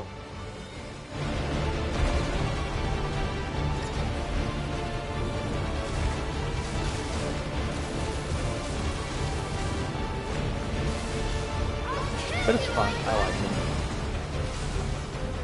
I do wonder what kids think of this game. Something I was thinking of earlier is, do a lot of kids, Clyde will be the, like, you know, what a Final Fantasy protagonist is in their, you know, first concept of them. first Final Fantasy. This cannot be! Say it's got more of a following still than you might think. Well, I know it's pretty popular, and I'm not trying to dog on it, but Squall is not...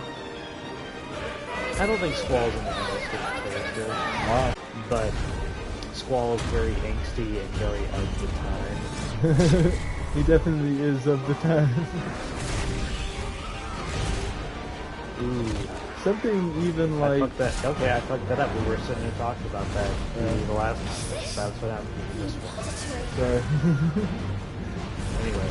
Since there was something I even at the time, when I saw Squall's character design, that was like, this won't age well, is his, all the, like, fur tuft on his, like, shoulders and stuff.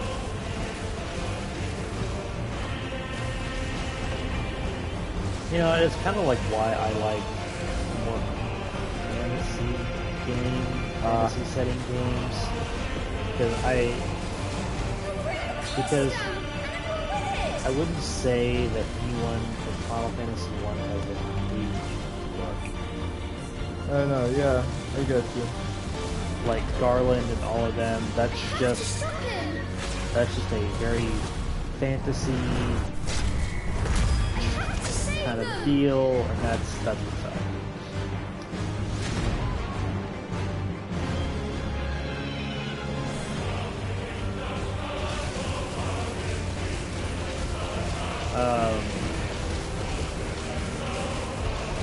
Like all the first ones are really good. Like everything through 5, I think is good stuff. 6 is good stuff. I like it. But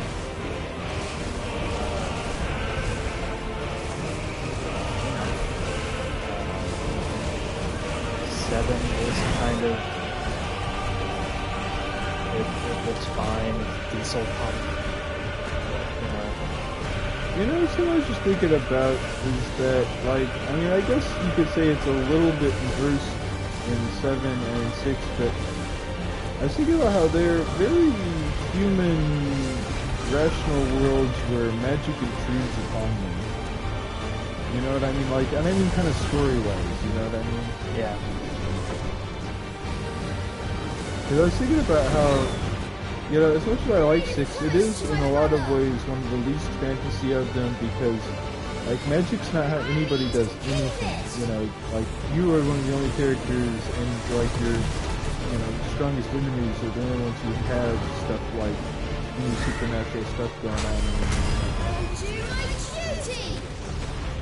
I mean, I guess there's some other third parties that are kind of like that, you know what I mean, that, like, you know, in 7...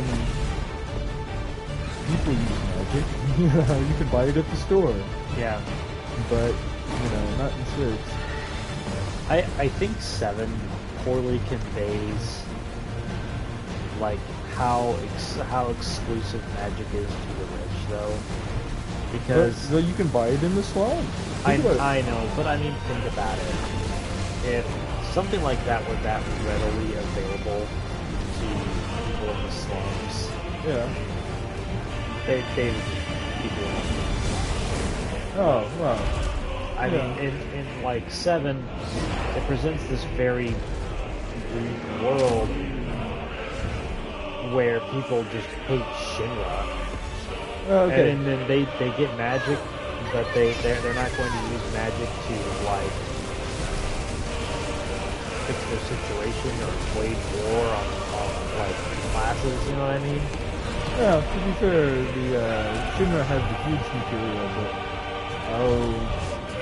well, you know, I have to say that you were saying that everybody hates Shinra, and as much as people do, it's like, if you remember in Final Fantasy VII, one of the things that can affect how your other party members feel is how you respond to the various NPCs who are or are not positive or negative to Shinra, and I don't mean like employees, but like people in villages and stuff.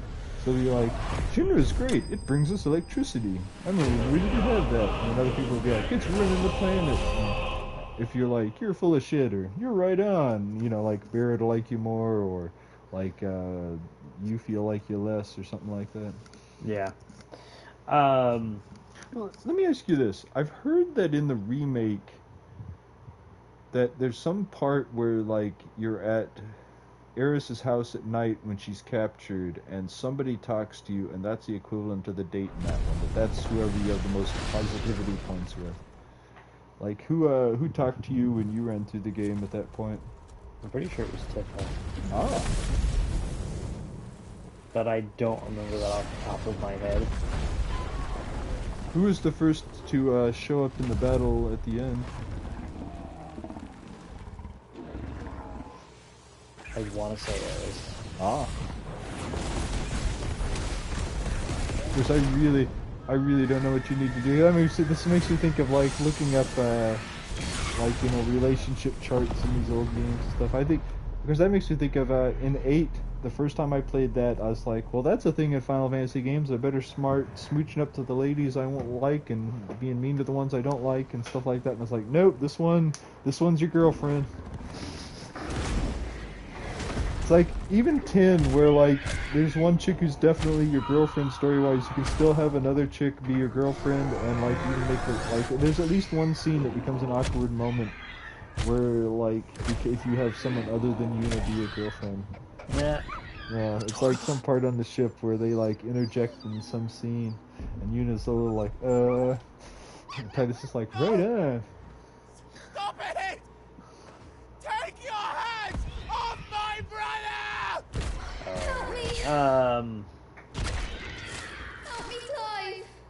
you know, some of the characters in this game are not all that there. Yuna is very, very naive. Oh, yeah. And for someone who is like, if people were betting on it, that they'd put their money on her to be saving the world from sin, she just seems to know so little. Well, yeah, one of the things, you bring it up, and it just made me kind of realize, part of what's odd about that is no one else from Besaid is like that. Because you could argue that it's because she grew up so disconnected from the rest of the world. It's like, so did Waka, and he knows, you know, how she lives. Yeah. And he's stupid.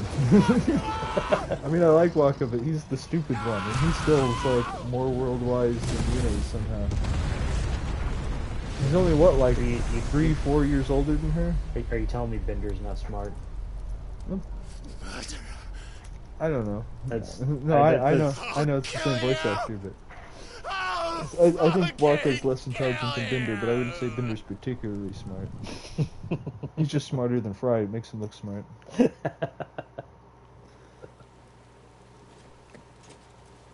Although I have to say, something Futurama does is differentiate smart from ditzy, like they do with Amy. I mean, she's smarter than Leela is, but she's not nearly as wise. Yeah. Not always the best at applying that information. Yeah. You know, a new season of that show's getting ready to come out. Or it might already be out, I don't know. I think I've seen that people have made reviews of it, so it's probably come out.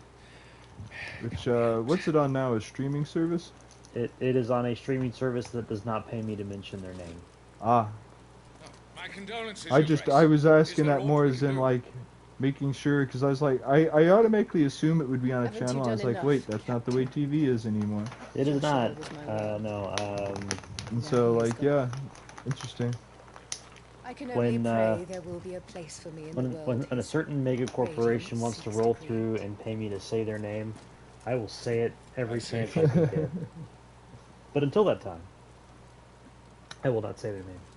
Not that I like or dislike their service.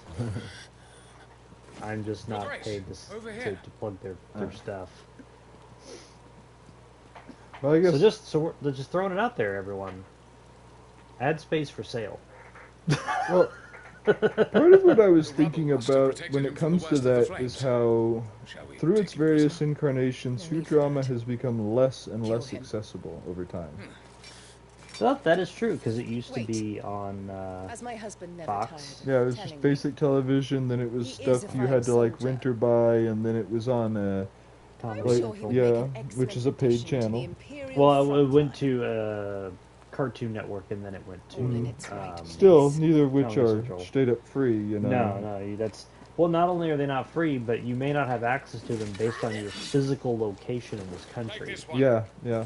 Like, I can't just get cable where I'm at. I can get satellite service. Yeah. But it's raining right now, so if I want to watch TV, that is not happening. You're going to be a soldier. And that's what's up with that. But yeah, I mean, the streaming service, which I know everybody can get it, but it's like, it's not even part of like a package or something, you know, it's... I would say in an odd way that makes it more accessible No, than yeah. like cable, but it still kind of relies on you having a service to have a service. Yeah. Which cable is the service. Yeah. So take your pick, take your pick your poison, Oh whatever. yeah, I don't want to try to imply it's behind closed doors or inaccessible or anything, just so much as, like, I hadn't really thought about just kind of that aspect of it. Yeah. Sorry. What's our situation? Is there anything Matt Groening has done that, is it all consolidated in one place now, or like... Things any easier. The Simpsons is still on Fox. Is there anything else that's not still Fox? Is Futurama not still Fox? And? It's as you thought. The Crusaders have sounded the retreat. There's still, I think there's still Searchlight Productions. Oh, okay. If we return without Shiva's head, our fate will be no different from Beast's. I'll take my chances with the Iron Blood. At least then I might die They aren't fighting. distributed by them anymore. It's kind of like Last Man Standing. That is. How that was produced by 20th Century Fox, now Searchlight Films or Productions or whatever. And they sold it to a different distributor. Good. Now, if you don't mind, we have an army to chase. Which is why that show got canceled the first time around. It was too expensive for ABC to have. Which I kind of joked about that, is that Disney killed the show and then bought the production company to kill the show again. Yeah. Like, Disney did not like that show. It's kind of off-brand. My dad used to watch quite a lot of that when it was on. I think it's a funny show, but I think when they force the political humor, that's when it stops being funny.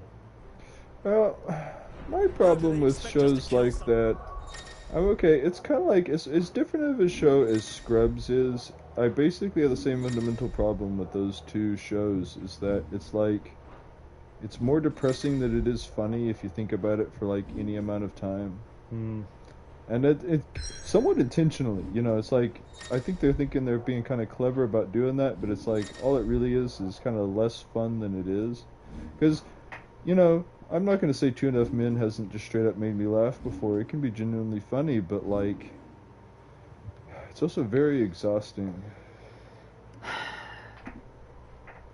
I stopped getting that show after Charlie Sheen left. Yeah. The show stopped making all manner of sense after he left the show. Well, I think part of the problem, I did see some of it at that point, and like, what was the kid's name? Jake? Yeah. You could tell that they, like, we have to keep having Jake on the show, but they didn't know how to use him after he wasn't a child anymore, when he was an adult, and it's like, he actually made less sense still being around than Alan did, somehow. Because, like, I know that you have to have those characters, because they're still remaining characters, and, you know, you just replace Charlie Sheen with Ashton Kutcher, but, like... They can do this. They don't. I don't know, like, any scenes with him in it after that point were just kind of like, why is he here? You know? Exactly. I don't know, maybe if I watched the show, it would make more sense. Or maybe it's just that at the Ashton Kutcher character, like, the whole thing, like, just is pivotal on Ashton Kutcher just feeling that sorry for him. Maybe there's something in the will. Maybe there's something in the house selling agreement. I saw the transitional episode. No, it's just that he guilts him / like acts like he's being supportive of him emotionally, and yeah, they just move in together, and it's like, accept it, people. This is the show now. Like you gave the writers too much credit there, man. Like it wasn't that great. I am not a Chuck Lorre fan. I don't like Big Bang Theory. That's gonna get some hate, but. I mean, the show made me laugh on occasion and whatever, but as far as like a narrative, I just thought there were some things of that show that just took too long to get to. Like, did it really need to take 8 seasons for Raj to talk to women without alcohol?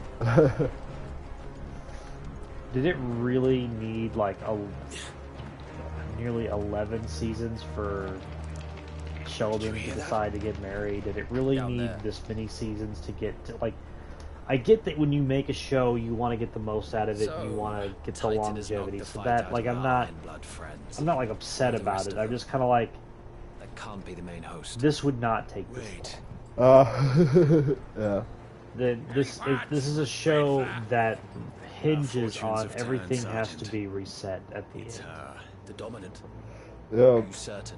But then it's also kind of one of those shows where it is it leans heavily on its like lore that it's created through the seasons. Very pick and choosy with it. It is because like the first season, Sheldon doesn't do the 3 knock thing at all. As well, I remember the first time having to sit through a good portion of that show and really being like, I don't know what the hell I have to keep track of, because there's like deep cut stuff that like is super important later, but then like there's things that they made a huge deal out of. It's like, that's not a thing anymore. That was never a thing. What are you talking about? Yeah.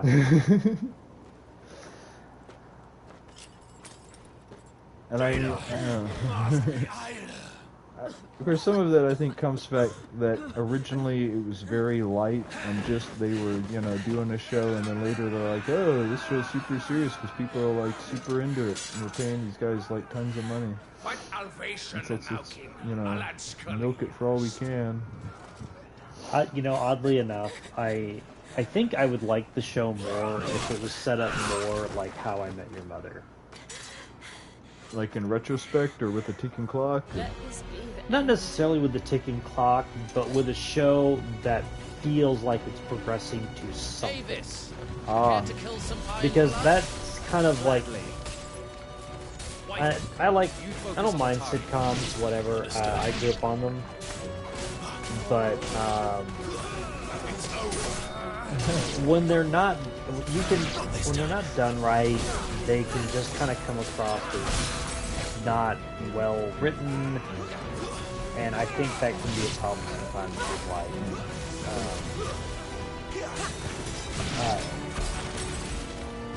Big Bang Theory. Well, I think something that really hurts the sitcom is the not having the need for there to be something bearable to watch anymore. Because think of like a foreign concept to, I'm sure, younger audiences nowadays is TGIF. Waiting till Friday until there's something bearable to watch on. I'm not saying that's all you can watch. Of course you have to find something to watch in the rest of the week, but like, how much have you watched shows that you would otherwise not watch, but it's the least horrible thing on, and you've got to watch something to pass time right now? Hey man, I remember when TGIF had Teen Angel on. Oh man. What was the show that tried to splinter off of that but failed? Oh god, I don't know. Like, I forgot about Teen Angel. I remember, like, for some reason feeling hyped for that show and being super disappointed but watching it anyway.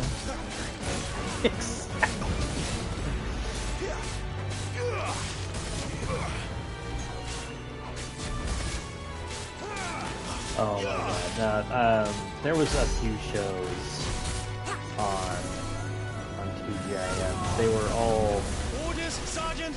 They were all basically or they were all like the same characters or the same universe. Yeah. A show I was thinking about recently was Boy Meets World, mostly in the context of you don't really get shows where you grow up with the audience anymore, or I guess the characters anymore. I know there's stuff like Harry Potter, but even that was quite a while back. But like, not really, even something like that, it's like, it's kind of not the slow progress, it's more like between movies, suddenly they're this much older, you know what I mean? Yeah. And even with shows where characters are older, I mean, look at stuff like Cheers, it's like, you know, when all of those characters are very static. They don't change or grow or anything until like Much appreciated. something in like the season's gonna end or start or something, and then the character's that way for like the season, and then at the end of the season they kind of go back, they reset in some way. I mean, you remember like young middle-aged Ted Danson? That's more what I'm talking about. I mean, then there's like later in his career he was old middle-aged Ted Danson, and then what is he now? Old Ted Danson, or do you think he's old Ted Danson? He's not old Ted Danson. You know, I like to make the joke, but I like the house better when it was called Becker. Yeah, no, I remember almost thinking they were the same show at one point, and being like, oh, I'm right. I think Sarah was watching both of them. Not that I haven't watched Becker. I mean, that's a show. That's like, it's easy to say. I feel like I wasted my time watching Becker, but it's like, what else was I going to do? Not watch TV? Kids today, they don't get to struggle. Yeah. there was a point in American history where it was watch TV or read a book. Yeah. But I guess the only thing that makes me feel that way about Becker is not so much it was a bad show or anything, but like literally nothing ever happened. It was like, I know that shows like Seinfeld are like, we're the show about nothing, but like that was literally a show about nothing. Yeah. You know, it's like, there wasn't even like stuff's going on in the background. I mean, I guess technically his practice was, but you know.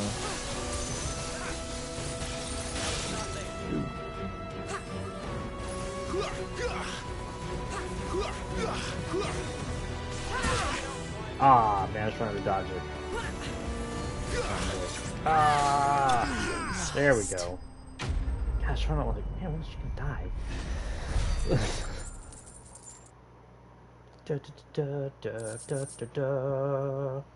Anyway. So let me ask you this. I mean, I guess I'll just probably find out as the game plays out eventually, but something that's definitely unclear at this point is how much, like, because it said there Shiva defeated, but like, how much will do the icons have themselves? Is she dead? I don't think so. I think it's kind of a struggle. What are you waiting for? That's what I'm picking up on. So I mean, there were you literally fighting Shiva just floating around in her body, or? Yeah. Okay. No, that's not you. Not here. I'll bloody do it then. Oh. I would not want to take that shot to the shoulder. Yeah. Fuck.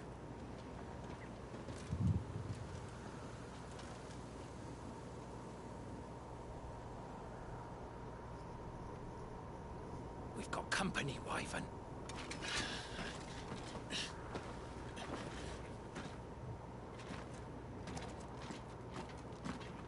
What the hell are you doing? Lord Ohida Vedra! Get your ass over here and help me with these bastards!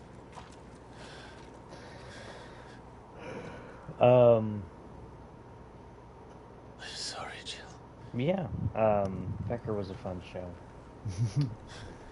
There's not a whole lot of like multicam shows anymore like that. Yeah. Or that's what they're referred to as multicam. Like it's all on a stage and like 5 cameras watching. What is wrong with you, Wyvern? But Dominant. I know her. Know her? Let's see here. Look around you! Trying to Do you think any of these animals care? I need you here! I'm trying to think of some others that were good. You mentioned TGIF.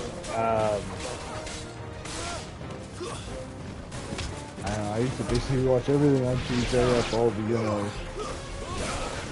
like houses and matters and stuff like that. That's enough. Family Matters was a weird show. It was a weird show. Especially in the last season, if you really think about it. Done. I actually missed the last season because, like, I somehow kind of fell off of it after they changed Harriet. So, fun fact, I'm sure you know this. What show is Family Matters a spin-off from? Perfect Strangers? Yep. You would betray the Holy Empire. What character is the spin-off? Is it spun off from? Allegiance to your emperor. My service may have been Is it Harriet, I guess? It is Harriet. It is Harriet. Harriet was the elevator operator in Perfect Strangers. Ah. Yeah. That in the 80s, these people were still working as elevator operators in Chicago, but I'm sure that was a thing. I don't know. I told you, Sergeant. I'm not dying here today. I say it was. If you remember, that's why, like, in places like, remember, government buildings didn't have that because, you know, that would cost more money. So those were the elevators that you could, like, play around on, like at the museum or something. Don would be in there and be like, "No, you can't just push all the buttons." No, I can't say that I do. Okay. Other than my parents telling me that.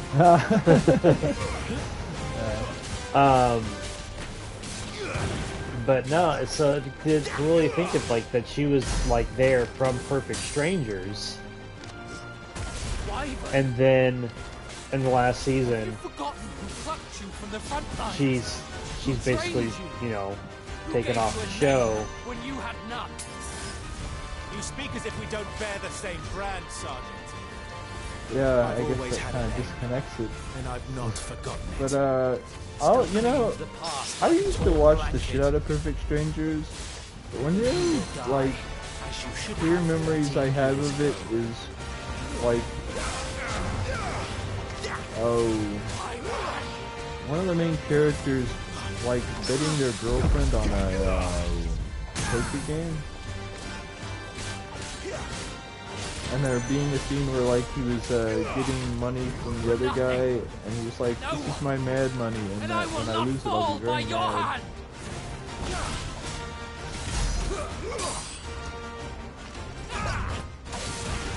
So I remember the premise, but it's like, I can't remember actually what went down in that show.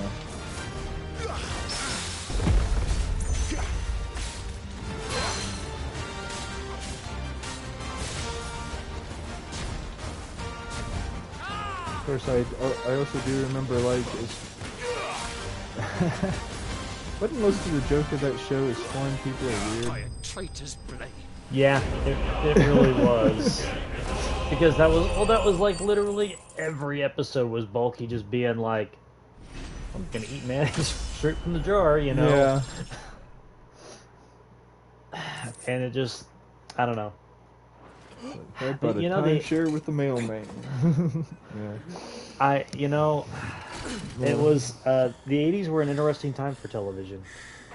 You could definitely get away with a lot. You mean a show where, based on racism, where everyone's white? Like, yes, we're being racist against this white guy. Isn't it funny? And not because he's white, just because he's different, and that makes it funny that it's racist. I mean, you know, I was thinking about that, and it's like, there's some movies that are kind of classic movies. I'm not saying it makes them bad, but it's kind of weird that, I guess,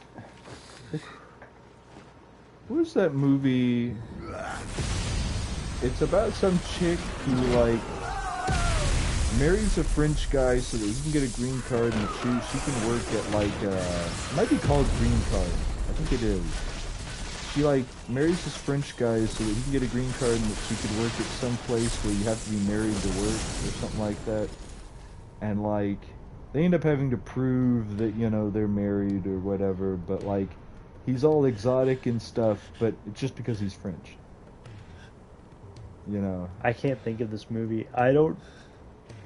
There's a couple of movies that have, like, a very similar kind of premise to them. I know. Well, I say similar to this. I kind of think of movies like House Sitter when I think of that. Or well, come on then. What was that one show that had Fuck. He was the mechanic from Wings. But he played like an executive for a company, and he marries some random woman, can like get a promotion. Oh, no, wait. I was thinking of Diamond and Greg for some reason, but no. You talk about the mechanic from Wings. That's the guy who was like, he was in Galaxy Quest, right? He played Monk or whatever. Is that who we're talking about? No. That's I expected more from the Tony mighty Shalhoub. Titan. No, I can't think of the guy's name off the top of my head. No, he was like the weird mechanic. You put the ice. I guess I can't. He played No LOL doubt. in Wings. He played what? LOL. I don't know. Like Wings is a show I used to watch. I couldn't tell you a single thing that happened. in it. Sandman from Spider-Man movie. Oh, okay. That guy. Can't think of his name. He's like in a lot of stuff too. But anyway, I want to say he was in like a sitcom in the 90s where he marries just some random woman so he can get a promotion. Huh. And like neither of them are into it, but then they develop like a relationship. It's kind of one of those shows. Huh. Although Dharma and Greg is kind of that show where it's more just like, we go on a blind date, let's get married. Yeah. I've got to say that the Family Guy explanation of that show is spot on. Yeah. You can't stand on the table. Maybe you should be up here. Maybe you're right. Yeah. It's I remember, like, okay, that's another show kind of like Big Bang Theory and 2.5 Men that my dad really, really liked, and like, I remember seeing that bit on Family Guy and everyone laughing. Dad's like, "That's not how that show is." You know, it's like, that is totally how that show is. I've seen a few episodes of that show, and every episode is basically Greg learning a lesson from Dharma. Yeah. His name. And it's usually not the other way around. Maybe that's just what I've seen. And I've not seen a lot of it, so I can't really just sit there and be like, well, that's most definitely the show. I would say part of the show's thesis statement is that her worldview is correct and that his is wrong. Because he has remember, he's got the whole... that was kind of at the beginning of pop culture truly turning on, like, the businessman. Because I know that, like, even in the 80s when greed was good, the most evil bad guys and stuff were businessmen and stuff. But, like... Oh, no, dude, like, that is the reason that Lex Luthor is a businessman. Is because there was nothing more evil in the 80s than an executive. But the average businessman wasn't wrong for wanting to be successful. But around that time is when, you know, like, basically that even if you have no ideals you stand for, you can still sell out. You know what I mean? Yeah. That really kind of became a big thing back then. It's like, kind of, you know, what do you want to work for the man? It's like, well, I want food, but... You like to eat. Yeah. I'm big on having lights. Yeah. Not another step. I mean it. Well, I'm not about to leave here. But a warm bed waiting. A lot of like mid to late 90s sitcom shows were of that style or narrative. You're welcome to or join it's us. like, you need to loosen up. Maybe you're right. It does seem like a lot of shows these days, like Two Broke Girls was super big for a while. That kind of falls into the narrative like, man, we need to make money. Yeah, I was gonna say, that was after it kind of came back around the other way, where that was all about, you know, getting the money. Well, that was something like, you know, in a lot of 80s sitcoms too, where like there was always the kid scheming to make a dollar. Yeah. Well, you know, that makes me think, like, you're talking about the guy who's always scheming. I was thinking about how that character can never be successful, and something I realized in recent years is how much, in Good Times, like, I can't remember what the son's name is, but he's always trying to get some pussy, right? That's like what he wants. That's like his goal in life. And so that's what kind of why the show shits on him and why he has a hard time being successful in a lot of things. He's actually successful at getting women. He's always got a new chick, but like, it's kind of like, well, he's wrong for being immoral, so he's got to be a doofus, and everyone's got to always shit on him all the time. Because, I mean, if you think about how unreasonably mean everyone is to him, and he's actually pretty nice to everybody. He's not an asshole character. He's just always being, quote-unquote, immoral, so that, you know... Well, when you said that, I was thinking of, like, Bud Bundy from, like, Married with Children, but as you kept going, I was like, oh, no, that is not Bud Bundy. I mean, you know, I guess I don't know how much Good Times you've watched, but, like... You know what I'm talking about? I mean, Bud is similar. I know that show had kind of a... It's funny how much that show did kind of an ironic men always lose, women always win kind of thing. Before that, I never felt it was kind of messaging in that show, you know what I mean? I'm not saying that, you know, there's anything wrong with any particular kind of media, but like... Nobody, okay, in the 80s and 90s, no one would have said Married with Children had a message. Mhm. It hasn't been until recently that people are like, that show had a message. No, it fucking did not. Well, yeah, I'm saying that it didn't, that it was just kind of supposed to be stupid and backwards and weird. It was just so popular, it became mainstream so much that, like, stuff like, do you remember Unhappily Ever After, or, you know, that was the one with the puppet, right? But the dad would go down and talk to, like, what was it, Bobcat Goldberg as a puppet or something like that? Yeah. I remember that. We didn't think they'd mind. I remember that show. Wasn't like the puppet like a weird hallucination or something? Oh yeah, the dad was definitely crazy. There's even a point where they show he like films himself drinking with the puppet, laughing and talking, and then the mom watches it later, and it's just him like literally talking to an inanimate object and stuff, and you know. Yeah. You're back.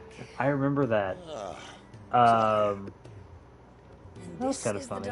Oh yeah, it was another show. It was a subpar version of Married with Children, but it was what was on. It was better than the other crap that was on. So yeah, I watched that. You know who I wish would make more shows is Greg Garcia, because he's the one that did Raising Hope and have a look around. My Name is Earl. Mm. But he also did Yes Dear. Like that was like I think his first like big like he made it show. I remember Yes Dear, but I don't remember which one. I'm mixing it up with Till Death. Which one was Yes Dear? Yes Dear was the one where like the prison guard and his wife lived in like their friend or brothers or whoever that was like pool house or guest house or whatever. He was like a fat guy, right? Yeah, kind of. Yeah. Okay. Well, I mean, okay. I don't mean to be mean, but he was that kind of character. He was broadly built. Okay. He was like that character actor guy who's in a lot of sitcoms, but it was kind of weird seeing him be the main character of one. That's if I'm right. Yeah. His character, those characters show up in Raising Hope. Oh. Like, not like the brother-in-law or whatever, but like the prison guard or the guard and the I want to say he worked for prison or he worked as a guard or something. He worked in security, I believe. Well, anyway, he had a job. They had this thing where they find Bert and Virginia's sex tape, and they learn life lessons from it.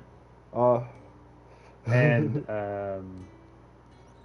when they run into them later, they treat them like celebrities and shit. They're like, "Oh my god, I can't believe we're actually meeting you." You know.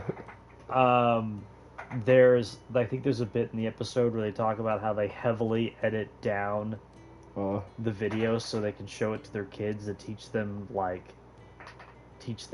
lessons and how to treat people, and like I want to say like there's a joke in there about how they teach their kids math with the video or something. I don't know, it's a very odd episode. But it's hilarious. I don't know, Greg Garcia. Whenever My Name Is Earl was canceled, I was just like, I hope that guy gets to make another show, and he did.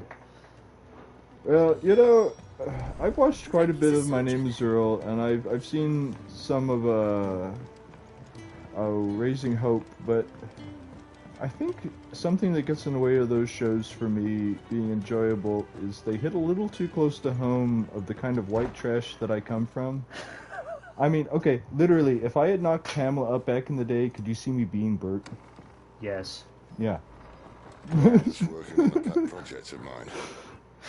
Fighting the hand that feeds you. Yeah. I will say that you're at least smarter than Bert. Yeah, okay.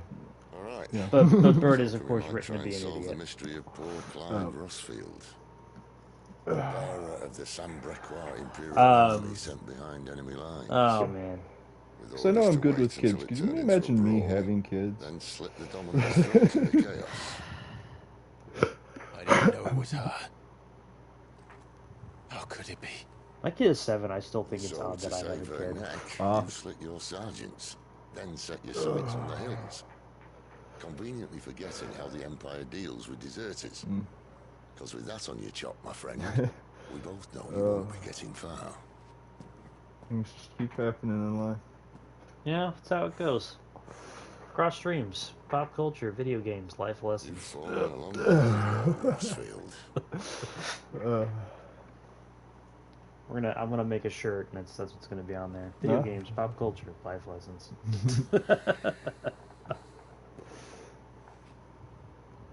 Oh man.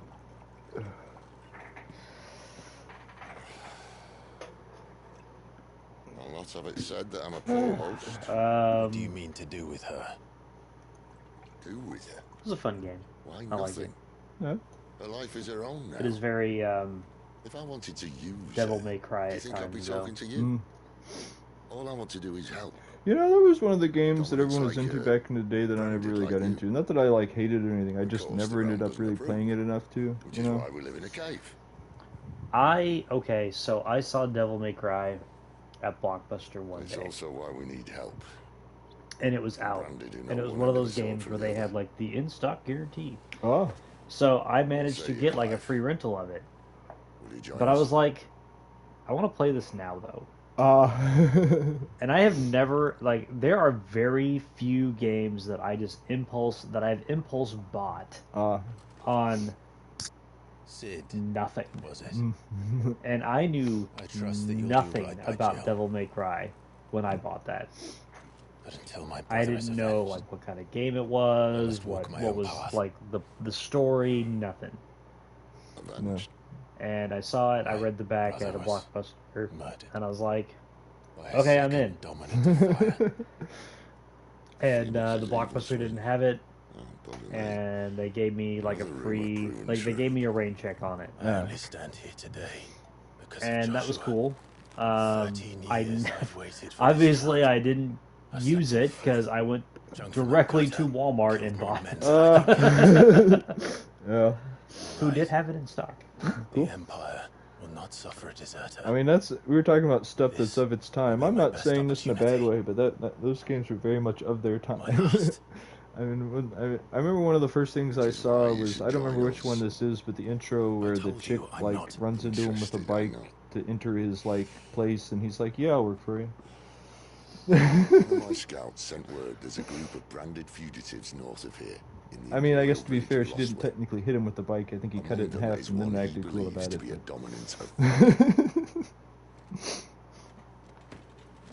Is he certain? I have Devil May Cry. I've played 1 through 4, and I have 5, but I've not played it yet. Is that the one where everything's different? I don't know. Ah, okay. Because I know eventually they made one that bothered people because it was rather different, to the point where when I was like, well, I guess that's not what I thought the characters looked like, but okay.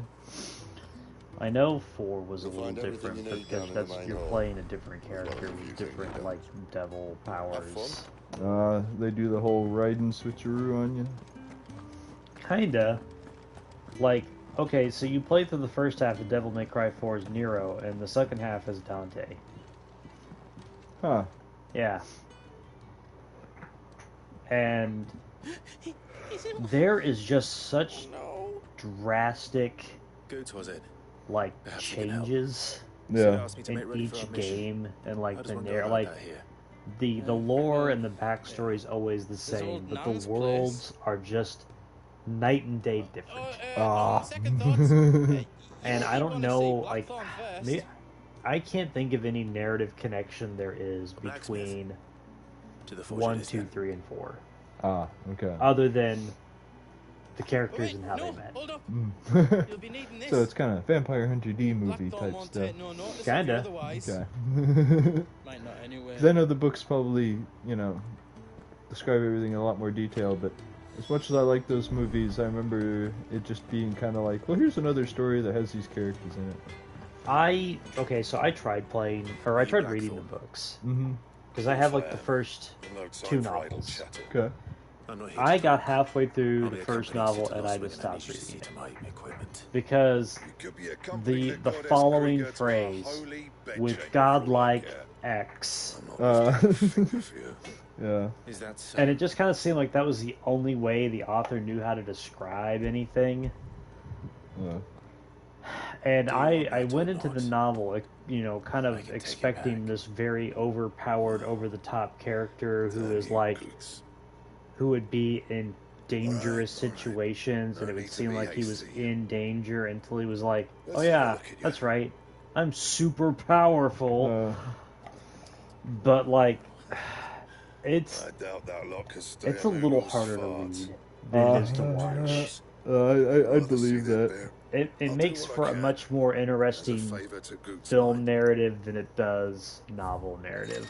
Yeah, no, I could see stuff like Fist of the North Star being a lot less interesting to read. Like, and then Kenshiro casually strode through the guys, tapping them on the head, and they all died effortlessly. That's super boring to read, I think. Yeah, it's cool to see, but you know, yeah. But I also get to how they became widely popular in Japan, because the backstory isn't magic. No. The backstory is that, like, everybody launched their ICBMs at each other. So the world of Vampire Hunter D is a nuclear holocaust. Okay. And I suppose like, there is magic, but it didn't just prop up like Shadowrun style or something like that. It was, alright, the humans are out of the way. Yeah. And it really doesn't seem like the vampires needed that much. You know what I mean? Like, yeah, okay. No, I got you. I mean, I know that, like, one of the things in that is, you know, if you're fighting a werewolf, you're not always sure if it's a mutant or an actual werewolf. Yeah. So, the show has some kind of... The movie has some kind of interesting things with it. The book has some sort of, like, interesting, like, gaps that it fills. Like, things happen in kind of different order in the novel. And there's a couple of scenes that are kind of condensed together. Like, no, I believe it. Like when Dee fights the one guy. The guy who can, like, distort space or whatever? Yeah. That fight in the novel is like 3 or 4 different fights. I think. I know there's like 2 or 3 different scenes that they're in they take at different time. They take place at different times in the novel, but in the movie, as an interest of saving time and just kind of getting the point across, they just kind of put it all together. Yeah. Because I think in the movie that would come across as like, okay, but how many more powers does he have? Yeah. It's like, okay, but every time we run into this guy, he does something else. What the hell have I got myself And sometimes in movies that doesn't always translate very well. You know, obviously what works in a book isn't going to work in a movie, and vice versa. What'll work with a movie won't work with a book. Yeah. Who are they? You know, That kind of makes me think of there's this movie that it turned out later after I watched it. What it was that it was some novel someone just made a movie of, but I guess it's a cartoon. But it's I think it's called Time Masters. Okay. And it really runs like a book, for better or worse. I mean, I could definitely see it feel more meandering in some parts, just because, or them being like, well, now we're going to do this for whatever months while we, set our spaceship going this way or whatever, but like, it doesn't necessarily play out as boring as that sounds, but it just kind of has this weird kind of disjointed plotting nature that once I found out, well, this is a novel, I was like, someone probably did a rather accurate, as untruncated version of it as they could get away with, I did say so. Because it is an interesting movie, it's got a neat style and stuff, but it's just, I don't know, it's not a complaint about it, it's just one of those things that it really felt like you were reading a book watching it, you know what I mean? I don't know, it might sound odd, but like... You like how Steve Bracci probably insisted on being as close to Lord of the Rings as possible? He's a weird dude. Have you ever read any interviews with him? Okay. I've watched interviews with him and stuff, and I've seen him. Okay, like you've seen Wizards, right? Oh my god, it has been a super long time, but yeah. Okay. Yeah. Do you know how he describes that movie? What it's about and who it's for? That movie's a love story for children. So. Another fine day at the Hideaway. That movie was made around the same time as Star Wars. Casting off your chains. And him and George Lucas had to go into Fox executives on the same day to basically they were going to run out of money to make their movies. And George Lucas went in first. Well, and the rest is history. Yeah. Apparently, it was supposed to be called Space Wizards or Star Wizards or something. It was supposed to be like a different. I think it was supposed to have a different name. Is that right? Okay. I think. Well, for as long as you are here, but I want to say consider yourself welcome. Executives were wanting to change the name of the movie. We won't forget it. And they wanted to name it something incredibly fucking stupid. And I want to say it was Lucas who stepped in and was like, no, you should, this is what you should name that instead. Or I want to say Lucas had some influence on its naming. Okay. And Bracci, I think, was just kind of like, I just don't want it like what the executives wanted to name it. Yeah. And after Lucas's meeting where he got his money to keep making Star Wars, he went in for his, and he was like, yo, so I'm kind of running out of money, so I need some more. And Fox executives were like, well, I just kind of I kind of gave your money to Lucas. So, I thought that was kind of interesting. Well, I need supplies for my journey to Lost Wing. I like his stuff, but it's definitely not the kind of stuff for a general audience, and before even introducing himself. It's Clive. I can understand why people would be worried. It's like he does good stuff, but I can understand why people would definitely be wary to take a chance on him. How much of his other stuff have you watched? I love Cool World. That movie is so great, but that's kind of one of those things. I get why this movie did not do well.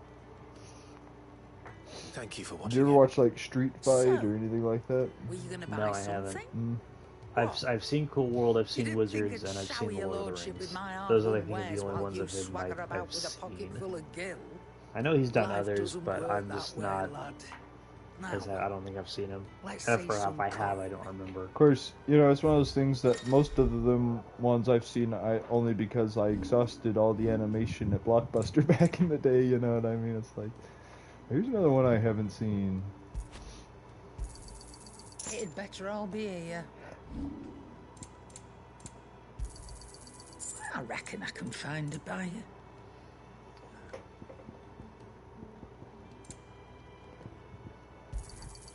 I'll be thankful you got that much. I reckon I can find a buyer. I'll be thankful you got that much.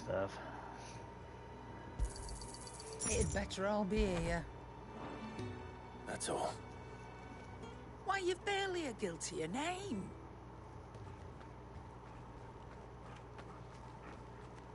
You're taking his side now. And after all I've done for you. Yeah, Wizards was a weird movie. Right. Yeah. All right, I do remember I that, can like, make an exception. dude finds all the But just World this War once, II Nazi mind. propaganda My stuff stores and are showing it to cluttered his and I need to army. make room for the next shipment. I was like, yo. If you remember, another thing he'd do is during battles he'd show it, and not only would it inspire his men, but it would horrify the enemy.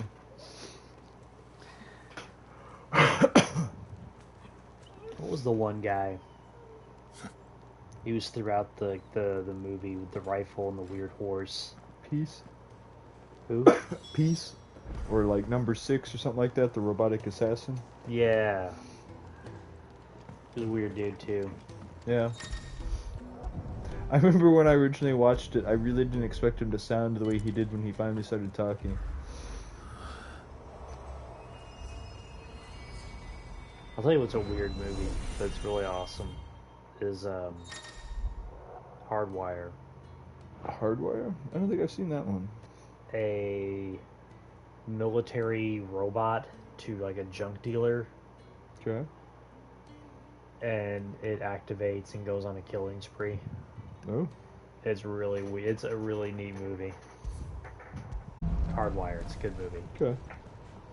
I can't recommend it enough. If you're into science fiction and post-apocalyptic fiction of any sort,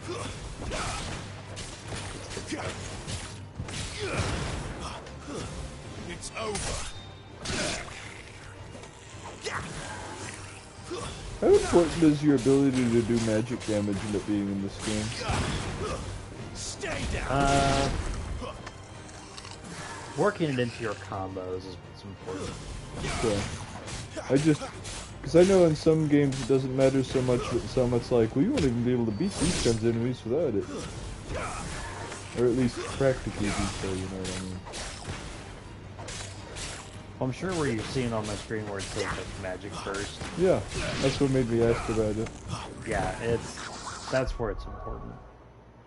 But well, like when I went through Final Fantasy 1 recently with that party I described, as good as that was, they had a really hard time against green slimes, and I can't. There's another kind of slime I want to say. Maybe it's just green slimes that like take only like 1 damage unless it's a critical hit from physical attacks. But you're supposed to be killing them with magic, but you just sit there and pound on them and pound on them and pound on them.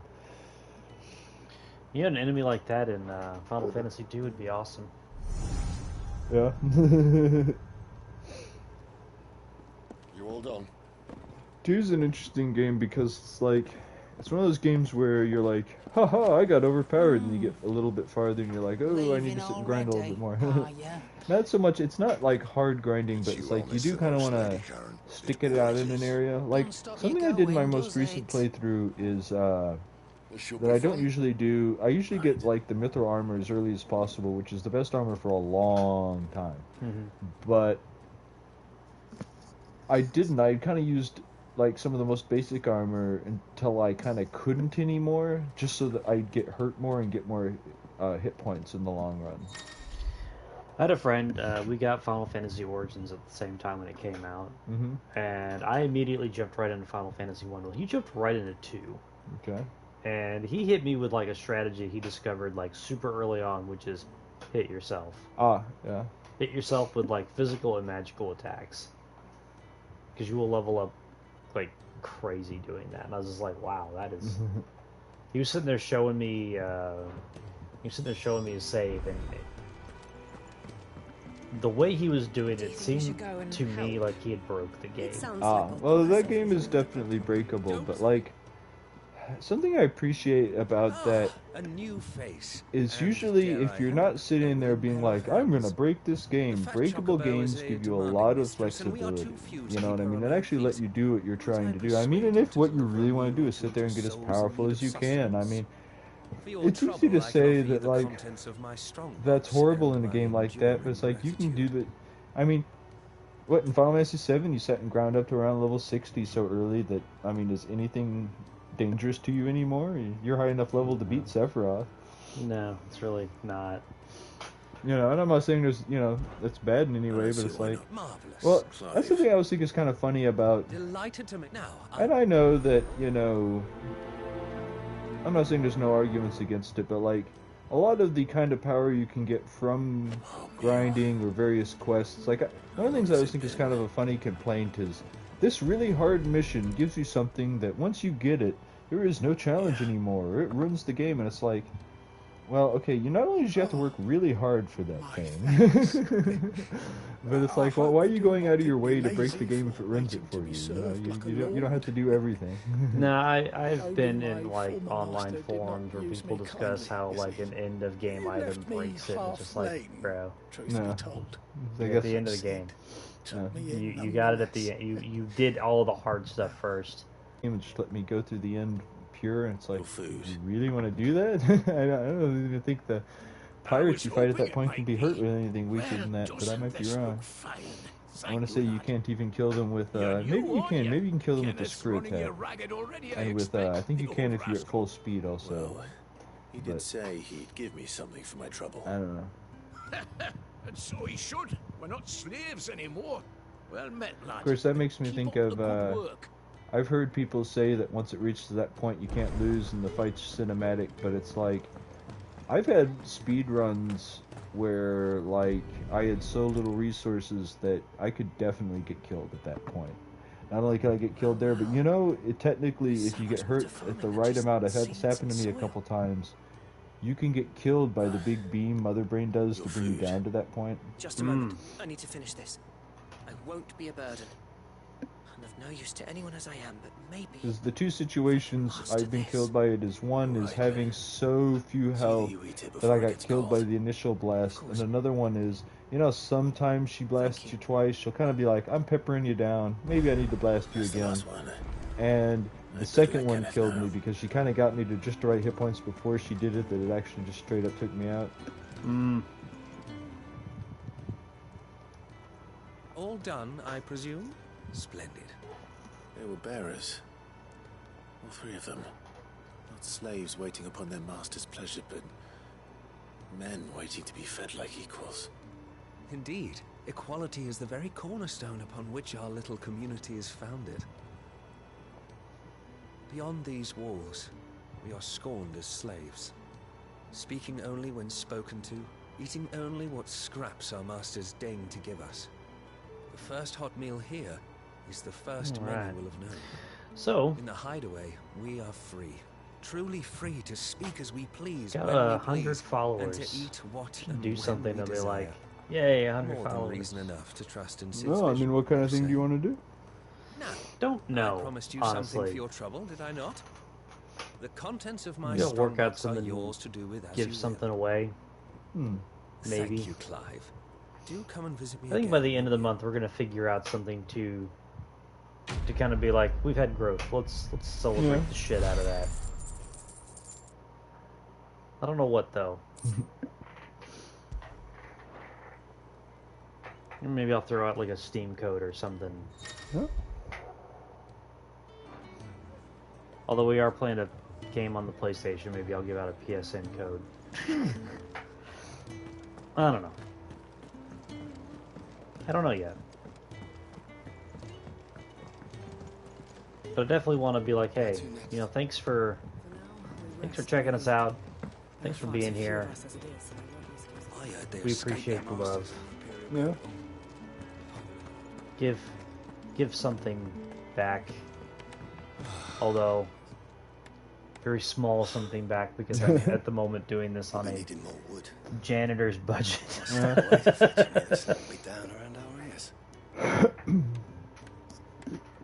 Ah, you there. Perfect timing. Couldn't persuade you to fetch me some timber, could I? You know, with the cross of games I've been playing in the last few years, I'm starting to want to do things You'll be helping me and and the then that I hideaway can't both. do. Like I've been playing. There was something else I just played that kind of made a little bit of crossover too. But 3 games that have really been crossing over in the way that they kind of play and I want to do in them is Dynasty Warriors 4, Breath of the Wild, and Elden Ring. Like something I kept wanting to do. Not like I was like, I wish I could do this. I just instinctively wanted to do in Elden Ring is in Raya Lucaria before you go up to that the boss, the main boss in it. You know how you go up that way where there's the bouncing rock thing or whatever? When you first come out into the place where you see that, it's over to the right, and the bottom of the walkway is right there, and I just want to jump up over and glide down to it. Just matter-of-factly, just go right over there, you know? Yeah. I mean, something else that's really been getting at me is, I played so much Elden Ring that in Dynasty Warriors, instead of pushing X to jump off my horse, because, you know, your horses don't jump in that. If you jump while you're on a horse, you just jump right off your horse. I want to push L3 Excuse me. to jump off my horse, which does something. It does, I don't remember what it does in Dynasty Warriors, but it doesn't do that. Jeffrey, master It doesn't do like your Mushu stuff, does it? Just finished No, that's a circle. You take as much as you need from the stack. Yeah.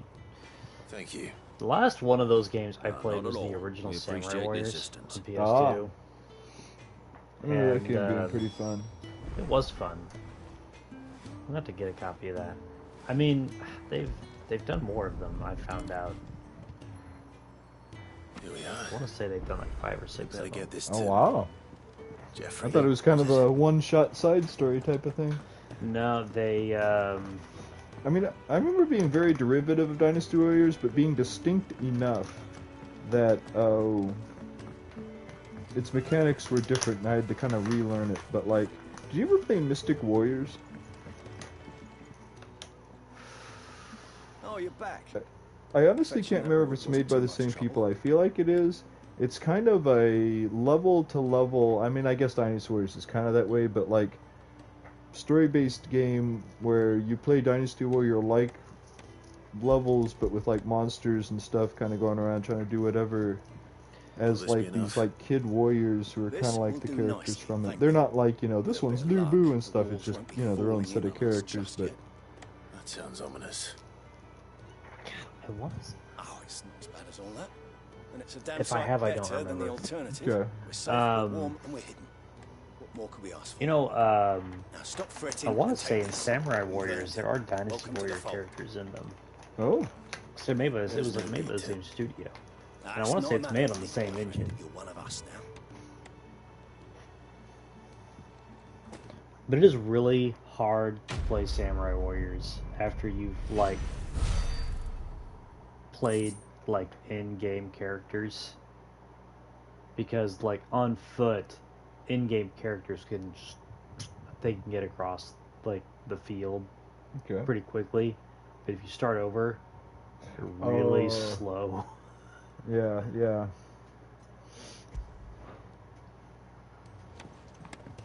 Well, you know, when I've gone through 2 of the campaigns of Dynasty Warriors so far on the stream. I'm gonna do the Shu next, but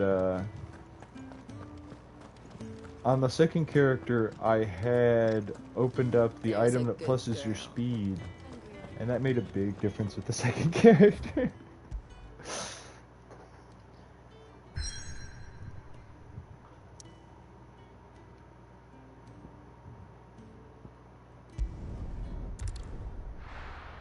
Of course, you know, I was thinking about how, like, difficulty balance can be an important thing, because I think that's one of the things that makes for my favorite of the Dynasty Warriors games is it's not too easy or too hard. Some of them are easier, some of them are harder, and those aren't unplayable games. They're fun in their own right, but the Crystal Road. You know, I just remembered something. I lied. The last Dynasty Warriors quote game that I played was actually Dynasty Warriors Gundam. Ah, you know, I remember hearing that one. Is it actually any good? I liked it. Besides, what's wrong with a shortcut through nature's splendor? The Deadlands claim more of The levels are not well designed, I think. It's like a fun game, but like the level layouts are just kind of hallway, big room, hallway, big room, hallway, big room. And I was really I was disappointed by that. Like again, it's not like it's a bad game. It's That there is just a fine hound. Soon took to hunting. I just don't think it was very well laid out. It's good to have you back. You know, on that note, that made me think, I was thinking about how they made Zelda Dynasty Warriors, right? Hyrule Warriors, yep. And with these different versions, that made me think of if you were going to take a franchise or a historical time period or a pseudo-historical time period or something like that, what do you think you would make a Dynasty Warriors game out of? You know, that the only requirement is it had to be, you know, a Dynasty Warriors game. It doesn't have to be exact, but, you know, that's a pretty narrow window. But aside from that, it can be any setting. I might do the 200-year war. Ah, that would be neat. You know, the big conflict between France and England. Yeah. I'm sure there's plenty of guys who'd be cool to run around it from that. Oh yeah, 100 years are a lot of renowned heroes and villains. Well, I mean, you would end up with characters like Joan of Arc. Yeah. So that you know, like something you even have representation. So there you go. Like I want to say that Richard the Lionheart, despite the way he's portrayed, used some kind of battle axe and a crossbow in combat. Like, you know what I mean? He's always shown with like a sword or a staff or something, but like, I don't know what kind of weapon Joan of Arc used. And it's easy to say she didn't have one, but it's like if she was on the battlefield, she's pretty sure she had one. You know, it's like she's typically depicted with a sword. Yeah, but so is Richard the Lionheart. You know, like I'm genuinely curious. Like, did she use like? For all I know, she just used her dad's sword, or you know. And I know people could be like, well, what do you mean? It's like William Wallace used his family sword, you know, and back then family swords weren't so much. This is precious because of history. It's like, this is precious because our family could never afford another one. Don't break it, son.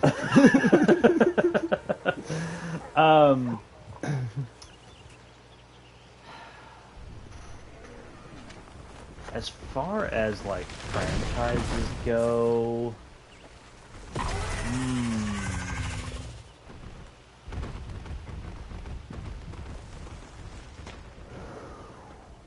You know, something that just popped into my head. I was thinking, maybe Star Wars, but is that what Battlefront is? No, I know it's not. It is. Yeah. I'm prepared to say it is. Elden Ring, maybe? Not Elden Ring, Elder Scrolls. Sorry, Elder Scrolls. Elder Scrolls might be a good one. Yeah? Ooh. Oh, sad. I'd invite him over for a cup of tea if I didn't think he'd eat the dog. I'm just picturing like a whole bunch of like, whatchamacallem, Argonians running forward with spears in some cinema scene.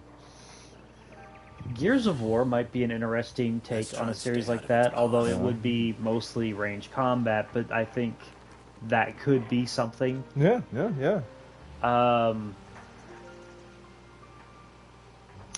Halo as a franchise tries to be that, but I think that could work too. If you wanted to do like a Final Fantasy type game. Before you move on, when it comes to Halo, the enemy factions are the Covenant and the Flood, right? Yeah. That's it? Well, the shrubs in the Okay. Just making sure. It's like oh wait, no, there's the Forerunners. Sorry. Ah, okay. And that's where I stopped playing them. Okay. So if there's any others, I've only played one of them. It's the one where you get the hologram chick back at the end and you talk to the big flood guy. So back when we started cross streams, I was doing a vlog called Games I Wanted to Love, and one of the games that I did was Destiny. And I opened up the review with, stop me if you've heard this one. But you're a hero that's woken up by an advanced AI to stop an ancient evil alien race that's come to destroy Earth. Alright, I guess I somehow just maybe drawing a blank. Like, were we just talking about that? It's literally the plot to Halo. The first Halo game, you are woken up. Okay, we'll see. But like I said, I think it was 4. I've only played one Halo game. I played it all the way through in one sitting, but like it was by that point, everyone was like, Master Chief, all right, buddy, you know, and all that stuff. No, that is how they are from the first game. Oh, they are? Oh, yeah. Okay. But it beat for beat, Destiny is Halo. Okay. But I guess I only say it because I have no context of the story. I just I know these guys are the thing, but a race. These guys are religious. Yeah. And I think there's even a point where you're kind of partway through the story where you find out, oh, there's another alien race that's out to kill you. That just kind of, yeah, it is literally beat for beat. Are there any good aliens in these games, or are they always bad guys? I mean, I think the Covenant kind of ends up being kind of more like frenemies. In the Halo universe. Let me ask you this. I know what the Halo does. I know it extinguishes all life within a certain area, which is, you know, like galaxy size, so it's relevant. But, like, who wants to activate the Halo? I know that that's, like, a thing, or is that not a thing? Is it just, like, background story and no one's like, I'm going to activate the Halo? Some say there's a time they've locked out well, the stars. I don't know that anybody's trying to the activate only the way Halo left in the for them to go. first game. I think they are. I don't There's remember. probably a And lesson to be learned from I've only that. gotten through the game once, and that was Okay. like when the game first came out. I've played it since then, but I always get like halfway through and then just kind of move on to other shit. Mind your head. Let's see here. The second game kind of revolves around that concept of kind of around that idea that they want to activate the Halos to wipe out humanity. They plan to be out of the blast radius when it happens, or? Yeah, they think they'll be fine. Okay. Because you know they're religious zealots, so they think that like praying they think that praying hard enough will save them. Okay. Who do the Covenant? Who do they have the Covenant with, and like, who do they worship? I mean, it's okay if you don't know. I just like. I actually don't. Okay. I just assumed that was just a cool name Bungie came up with. Oh, it probably was. Or well, someone at Bungie thought that was a cool name when they came up with it. I mean, it's ominous, cool, and religiously non-specific while being directly religious. It kind of works. I'm not trying to overstate its coolness. It's not that cool, but you know what I mean. It does have some. Yeah. Like, you know, it's kind of like saying, you know, the Syndicate, or the Enclave, or, you know, the Cabal. Like, it sounds a little cooler than it actually is. Not this time. Which all of those things almost mean the exact same thing.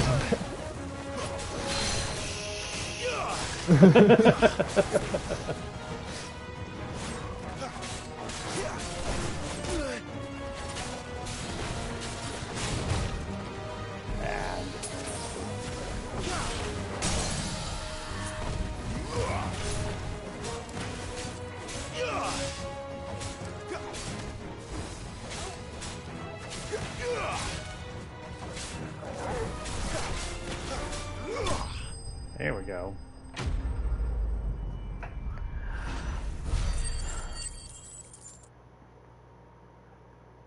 I don't know. I'm not really like. I don't hate Halo, but I don't really like it either. They're games that I played just to say. Well, not to just say that I played them. Like I had fun with them, but it's kind of like. Must be an okay, S nearby. next. Yeah, I think like Doom. Yeah, basically any Doom game, any Time Splitters game, and the first-person Fallout games are basically the only first-person shooters I've ever really got into. I know it might be like some kind of sin to call Fallout 3 a first-person shooter, but that's how I played it originally. When I first played it, I didn't use VATS. I wasn't like, it's for pussies. I was like, just like, oh, that seems a little silly, and you know, I was just like, I'm just gonna aim at stuff. And I did, and it technically worked, but once I started using VATS, it's like, well, this is how the game is supposed to be played. I see. Like, I will say it's easier to play the game like a shooter on PC than it is on console. I believe it. because the mouse Although, and keyboard controls are a lot easier. But here's what I find absolutely fascinating, though, is that you cannot play them with a controller on PC. You have to be mouse and keyboard. I am good at shooting magic at stuff with the mouse, but I suck at doing first-person shooting stuff with the mouse. I'm great at it with, I guess not great at it. I'm significantly better at it with the controller. Like, I understand completely why people talk about the controller being accurate or hard to use or funky. It's just, I've spent decades overcoming all of those problems and haven't built up, like, clicking on people's skills. Well, also, like, there's a lot more aim assist controllers, too. Like, that's what makes Halo work so well on consoles, when a lot of first-person shooters up to that point weren't working, is that they sat down and they're like, so what'll make this work better with the controller? And they, Halo is what developed what is called magnetism, where the cursor slows down over enemies. We did what had to be done. Ah. Doesn't mean I have to like it.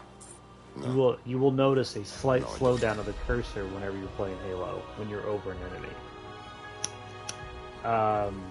Later Halo games implement, like, tracking, too, where it'll follow the enemy for a couple of seconds. But if you think about the games I was talking about, I only mentioned this because what you're talking about aiming it with the mouse, because it really made me think about it. Even in Doom, you aim the screen at your enemies. You don't aim a gun on the screen. You know what I mean? There is no separate aiming from where you're pointed at. Well, with Doom, it's all, like, hit scan stuff. Yeah. Well, not all of it, but yeah. Well, okay, a lot of it is. Like the rocket launcher, I don't think that's hit scan. So isn't the rocket launcher one of the few that's not, because it's an actual projectile that goes, and you can be like, whoa, shit. Yeah. But like the shotgun, the handgun, although, like, I feel like in the PlayStation version of it, they might actually shoot invisible pellets. There was one version of it I played. I can't remember what version of it was played, but you know how, like, there's a code to, like, turn on everything on the map, because, you know, you can play Doom with the map open. You can run around on the map. It's just not the best way to play it, but there are cheat codes to turn on, like, all enemies visible, all shots visible, stuff like that. And I remember there being, like, one of the versions of Doom that when I had all that on, it would actually show the projectiles from some of the guns that are usually hit scan weapons, and, like, where they'd actually shoot out and hit stuff. Because, like, I know that, like, you know, shotgun guys and gunner guys and your handgun and shotgun and maybe the chain gun are all hit scan weapons that, like, it's either going to hit 100% of the time or it's going to miss. It's like, it's 100% one or the other. It's never, like... Well, because, like, you can sideways walk into, like, a plasma blast or a rocket, but not a bullet. This shouldn't take too long. You know what I mean? So much for your short. You know, you were saying most of the weapons are hit scan, and I hadn't really thought about just how high a percentage of them are. Because it's what? Handgun, chain gun, shotgun, super shotgun. Plasma rifle. Well, plasma rifle's not hit scan. It shoots out the plasma bolts that actually have to hit stuff. But I thought it tracked. Oh, it tracks. But, okay, no. When they say hit scan, they mean, like, it's either click directly on you and hit every shot, or it's not. You know, that's what hit scan is like, there is no projectile whatsoever. There's no even illusion of one. It's just literally, I mean, there might be bullet holes in the wall, but, like, that's because the wall is not part of the hit scan hit.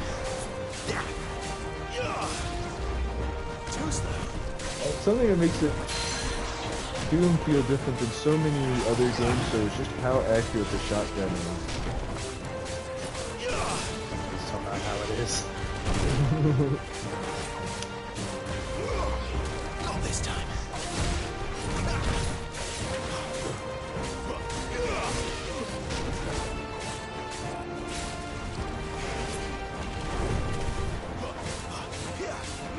You know, I could see hunting birds with shot, but I wouldn't really want to hunt a deer with shot, I don't think. But maybe that, I mean, it is a little gruesome, but it does also, like, fill it full of the shot.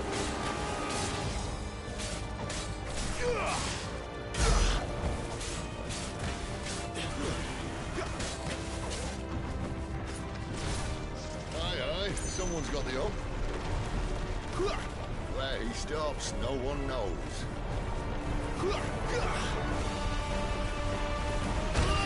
I doubt he'll do that again. Not if we kill him first. Yeah, I'm still not 100% happy with it, but I have to say the stagger mechanic bothered me more at the beginning of 13 when they kind of pushed it a little too hard. But like, when I realized it's not something you generally have to do to win fights, it wasn't so bad, you know what I mean? And it just made fights incredibly shorter. This time. I don't know. I can't think of anything 13 does that I like. I don't like the characters, I don't like the layout, I just don't like anything about it. I'm not interested in Mimora's waifu or whatever. I don't think she's badass or cool. I don't know. I'm just not really interested in female Cloud. She becomes a little more bearable when she starts hating on Hope. You know, even then I was just kind of like, I'm tired of this. No, I get it. I was thinking about when Caleb got, because Caleb, he didn't get all the way through it, but he tried playing that because he was like, I'm determined to beat every Final Fantasy game, and he even sometimes will be like, that means beating 13. But there's a point when like Hope is just sucking so bad that Lightning's like, alright, this isn't gonna work, and she starts trying to leave him, and Caleb's like, well, maybe Lightning's not so bad. I cannot think of a single redeemable quality of that game. I know people like it or whatever, but it's just like, no, I'm not those people. But you know, I've become rather chill with it at this point. It's like, it's just, I guess you could say one of the less engaging of them to me basically at this point. Although part of what makes it interesting is I haven't beat it yet. I've gotten a good ways into it, but I keep like something ends up happening. I just don't get how a Final Fantasy game that has nothing interesting going on with it not only got a sequel, but another sequel. Well, you know, 15 was going to be 13-4, but they like didn't make it that. That's why it was going to be versus 13, but like, because you know, it was going to be a PS3 exclusive. I always used to joke that Lightning was Chick Squall, but Noctis is literally Dude Lightning. Can't you see Lightning zipping around like he does, being all like emotionless and moody somehow at the same time? I was gonna say he's not emotionless, but I get what you're saying. Oh no, I'm sure he's a different character. I'm not saying. I just more meant physically what he does in the game, because you see Lightning do that. Yeah, well, I mean, she kind of does. Yeah. They just like let's make it a bunch of bro dudes. Maybe people would be okay with that. Come on, stand back. I thought it was progressive to have the entire party of children.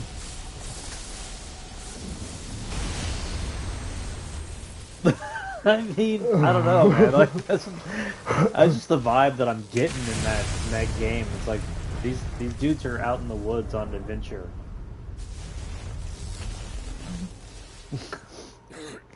You know what kind of adventure I'm talking about.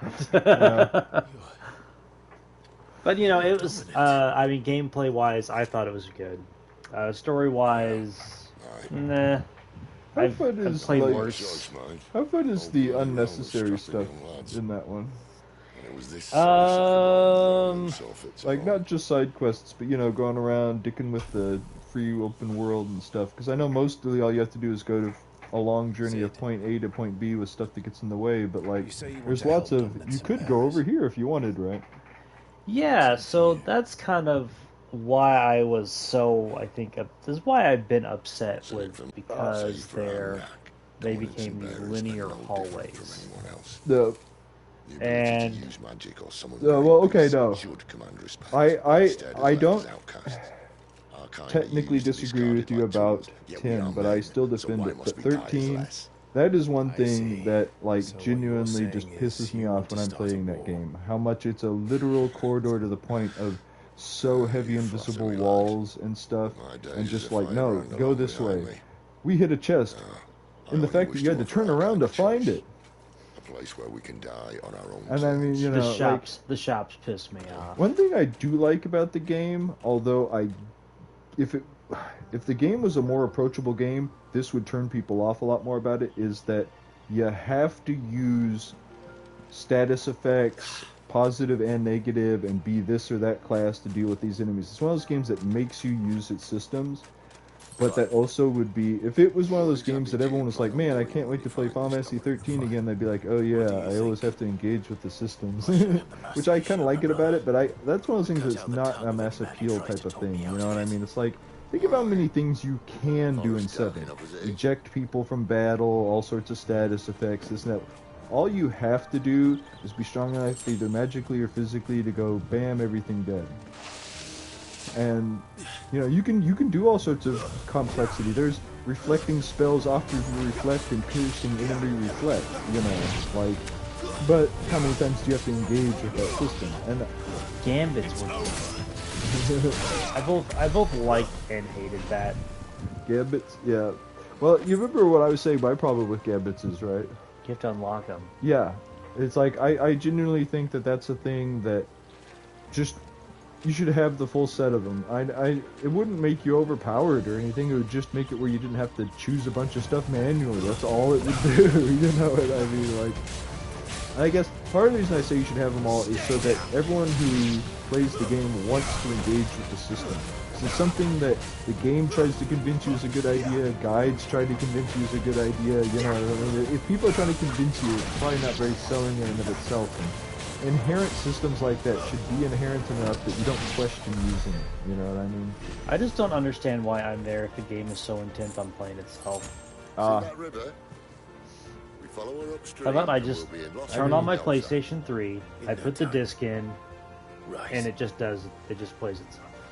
You know, at this point, and I used to hate it, but the only answer that I automatically came up with in my head is I was like, I like grinding. It makes grinding easier. Grinding is not fun in 13. Like, I don't think so. I don't think anything is fun in 13. I just don't get how, like, a bunch of playtesters were like, oh yeah, no, this game is super fun. And how the devs were like, oh man, if we make the game play itself, people will really like it. Well, yeah, I think Gambits would improve 13 because it does what it does. It has its own, you know, setup system for your characters to do stuff, but it really doesn't feel like it does what you want it to do unless you really kind of like, because okay, an aspect of 13 is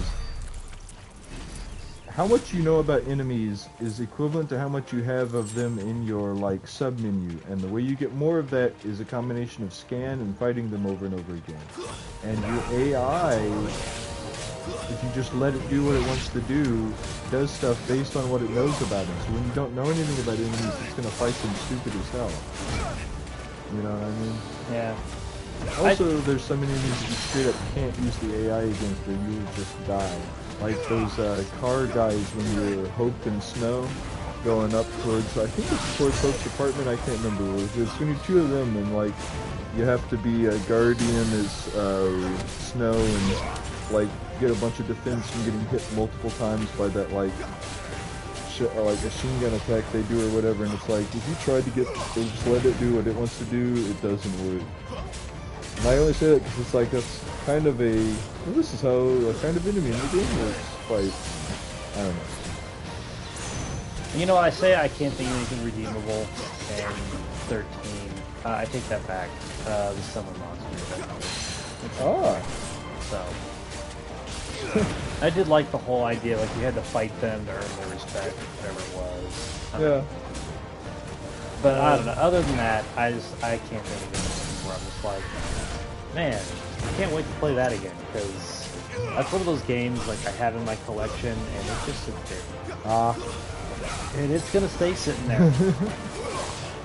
And I have like I have a save where I'm 20 hours into the story, and that's when I gave up. I don't know. I just don't like it. But you know, something that it doesn't have that 10 does have is the feeling of control of what you're up to. Because as much as 10 is just like, keep going this way. You know what we gotta do now? We gotta keep going this way. You never just have to go that way. No, that's true. That's true.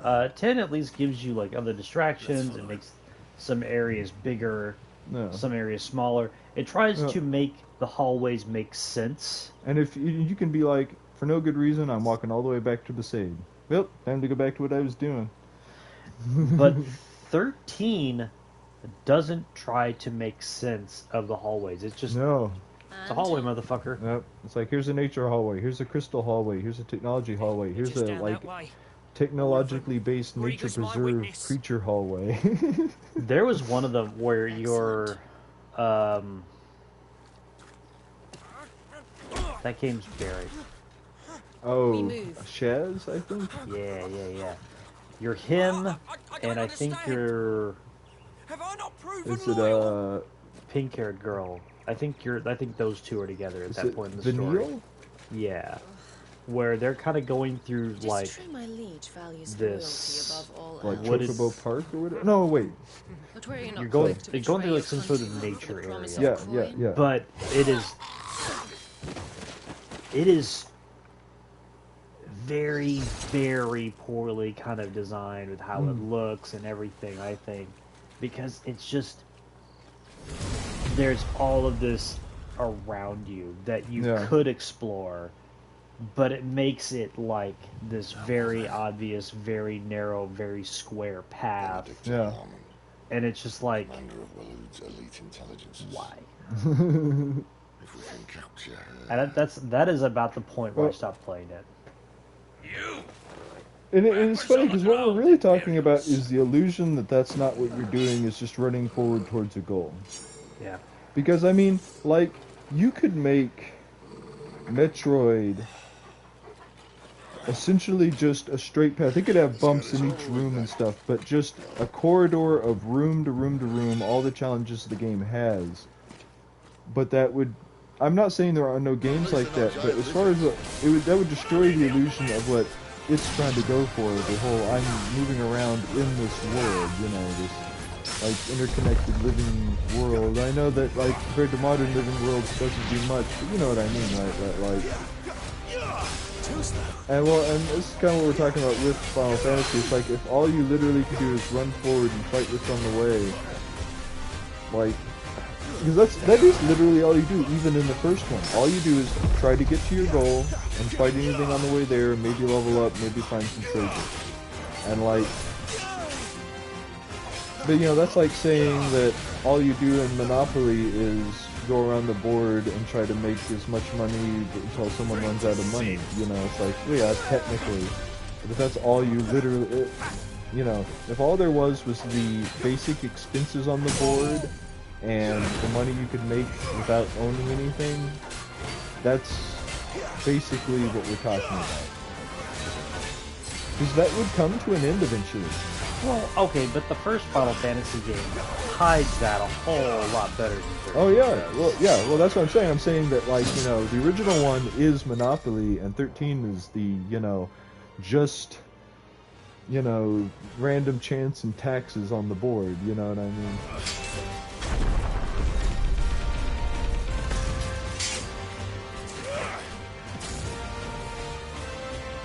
First, that makes me think of how, like, I'm sure it becomes a point where you need to, but, like, something I have in one of my levels and didn't in another, and didn't feel any kind of, like, meaningful difference, was engaging with the improving your weapon system, which presents itself as being rather deep, but is so ill-explained that, like, I feel like you could do really cool things in it, but if you didn't like look anything up about it, you'd probably just end up with some generic powerful weapon, which I'm sure is fine, but like, I kind of wonder why games hide stuff behind systems like that sometimes without explaining it, because it's like, well, do you expect anyone to actually utilize this on a normal first playthrough? Of course, I guess games are somewhat made now anticipating the existence of the internet. A lot of the funkiness of 13, like the super random treasure, not 13, 12. And a lot of the funky stuff about 12, like it's really random treasures and all sorts of like stuff, and kind of the stuff even being hidden on the license boards where you can't see it until you get over there, was to encourage internet discourse about the game. Part of the idea of it would be a communally played game where everyone's like, well, you know, this item's over here and stuff. And that was very true of it. There's plenty of stuff I only know about in that game because I've read other players' like information on it, or you know, message boards or guides or stuff like that. That was something with 10, wasn't it? Where like you could actually get hints for the game while playing it. You subscribe to some sort of online service, or if you had a particular online service. Huh, I didn't know about that. Interesting. Is it like, how much did it cost? I don't know. Like, I didn't use it or anything like that because we didn't have, you know, internet at that time. Back when it wasn't ubiquitous. Well, no, not only that, but, like, I didn't have, like, a modem for my PlayStation 2. Yeah. So that was... It was kind of one of those things where it wasn't just locked behind a service, it was locked behind hardware, like... Yeah, if I end up getting, which I plan to at some point, but we'll see. If I end up getting a PlayStation 5, that'll be the first video game system on Bones that'll be hooked up to the internet. You know, like I played plenty of online stuff on computer. Yeah.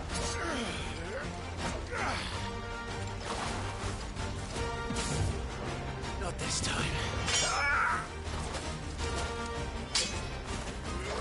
I remember whenever Final Fantasy 11 came out for the PlayStation 2, it had to be packaged with the modem, because otherwise nobody was playing it. Yeah.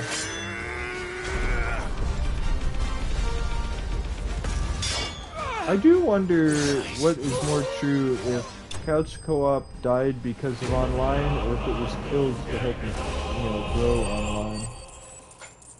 To help grow online. You know what, that was a selling point with some games during like the PlayStation 3 era. It was like, we're bringing back couch co-op. Yeah. Dungeon Siege 3 was a big thing with it. It's like, we're bringing it back. Like, it hasn't gone that long. Yeah, I'm aware of the Dungeon Siege games, and I've seen the movie, but I've never actually played the game. If you ever want to see Ray Liotta play an evil wizard, watch the Dungeon Siege movie.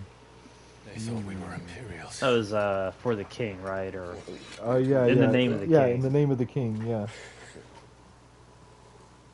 Though you fight like a Which I've heard that it's not accurate to the game, and I'd believe it. Is a movie that's not accurate to the game? How dare they? I mean, it's a video game movie with what, like Ray Liotta, Jason Statham, and Ron Perlman. So you know. Speaking of which. Which, man, I saw a weird movie recently with Ron Perlman in it. He wasn't the main character or anything, but like, it was called like The Ice Pirates. And it was supposed to be a joke movie, but... Not that I've ever set too much store by holy doctrine, but on kind of had the problem of being like... Fire has always had just you know how like sometimes stories will just assume that there's automatic goodwill towards the main character from the audience because a little bit, and they don't do that in this movie, and he does some kind of like obviously unlikable stuff, like even to the point where like the other pirates are like, why you like that? And it's like, you know, you're jumping into the little quick movie. friends, I would imagine. It's weird though. It's like, we gotta get there, man. Come on. What if someone discovers the bodies? Well, and they'll be sorely disappointed.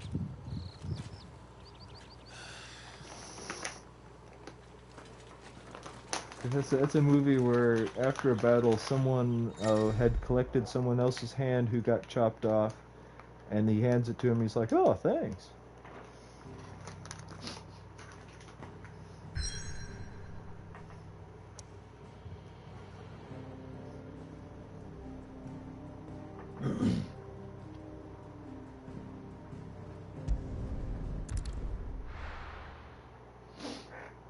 Oh man.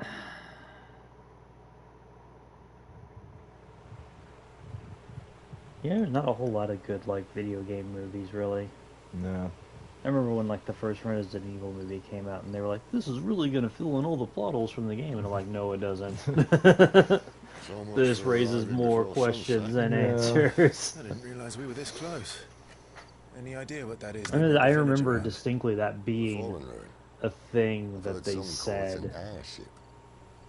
Well, you know, one of the, I think the weirdest things about that movie is that it's set in the end of the game, the whole movie. And I say that as in, imagine if Mario, let's say, okay, you made a Mario movie, and I guess, well, the original Mario movie was so kind of out there that you can't really make it a direct comparison to something like this, but like, if you were always in Bowser's domain, if it was always like rocks and lava and darkness, yeah, you know, and that there was no Mushroom Kingdom, it goes right to the castle. Yeah.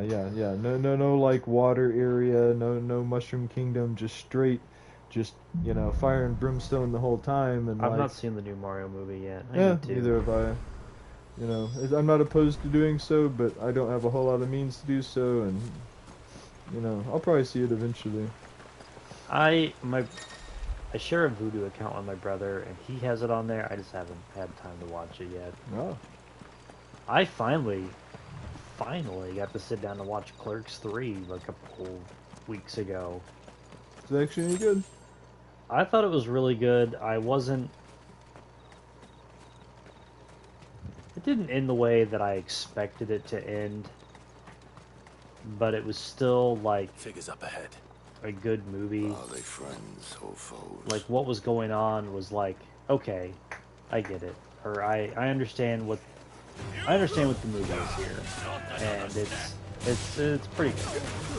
If you like Kevin Smith's newer movies, you'll like it. I think the newest of his movies I've seen is Clerks 2.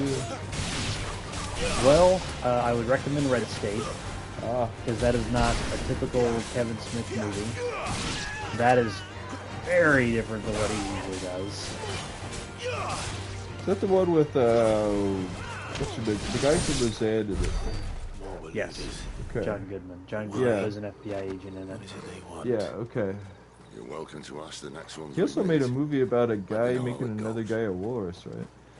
Yeah, Tusk. The movie Tusk is about a guy who answers like an ad, like a roommate ad. And the guy that he lives with is always in like a walrus suit or something. I've not seen the movie. I'd like to see it, but it's kind of like, I guess it's supposed to be like a half comedy, half horror thing. I'm not 100% sure. Like I said, I've only kind of read like. No sign of the royalists. Or anyone else for that matter. Well, you know, it's. I've only heard him talk about the movie.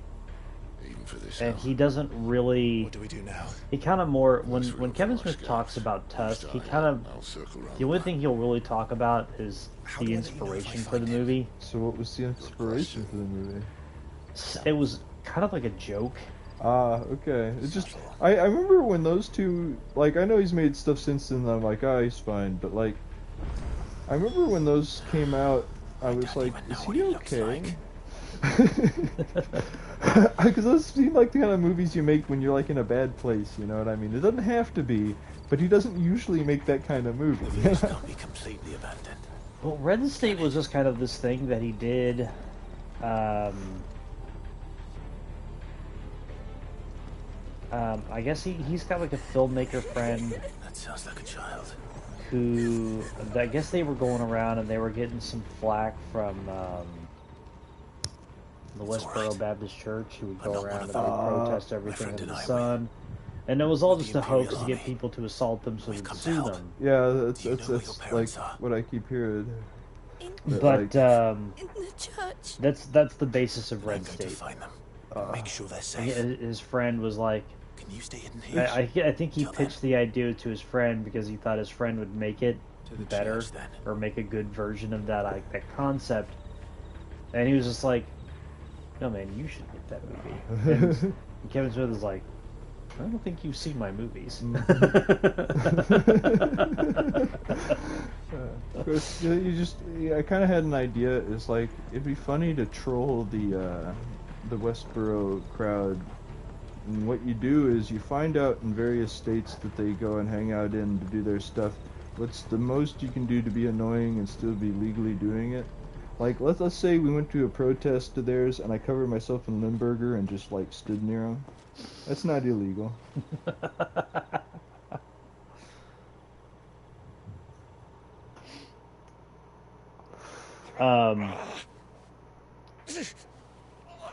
I used to have, like, a bunch of saved pictures of, like, non-protest signs. This man's gonna die if we don't get into a healer. Enough of like, instead of the world is near, the world is here, and stuff. Well, okay, so, like, there'll be people in the middle of, like, big protests where they've got signs for whatever it is they're doing, and then they just have a sign, they're just holding up a sign that says, no, everything's cool. I think I've seen one of those, I guess I tend to see the kind where, like, someone has a statement and then it's either refuting it or turning it, like, their sign turns it into, like, something silly or the opposite or whatever, Barely. Like, well, there's... Doing what I can well, for the kind of one of villagers, those I do have is a guy who holds up a sign, and it's like, masturbation hurts or kills or something like that, and there's a dude next to him with a sign that says, my wrists. yeah. That's kind of what I mean. Was a dominant among them. I mean, I think I've also seen a couple of those where, like, it's someone who's in the middle of a protest somewhere and their sign's in a completely different language and it says something completely different than whatever the protest is about. Yeah. I'll give you one guess where he's going. One of my favorite ones is a dude who's holding up a sign and all it says is, my arms are tired.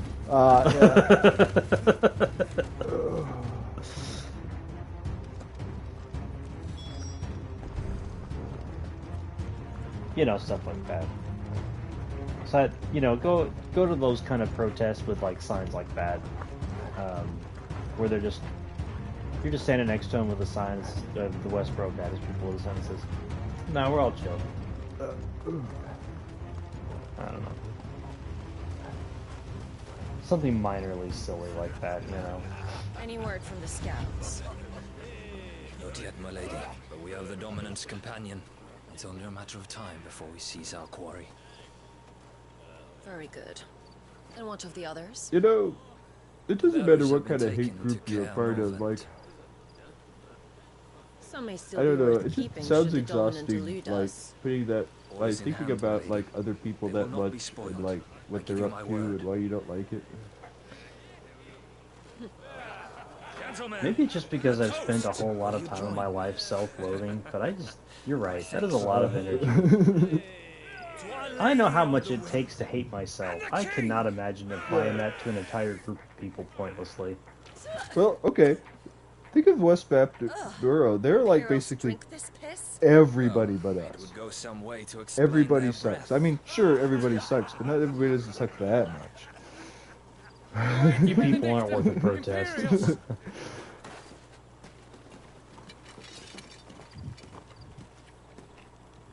You know what, honestly, I can't think of anything that I would go out and just actively protest on. And instead of killing them, I mean, there's you things, make our obviously acts there's things in the straight world to that I don't us. like, and I wish the world was different or whatever, but I just can't think of anything that I would just actively go out there and just be like, no man, we gotta stop this now. Shut that shit down. We have here, boys. An I imperial wonder how bearer. much that actually, like, affects the outcomes of things. I was getting bored. Well, I think there was a time when... Well, there's always a time when those things are more effective than other times. Yeah.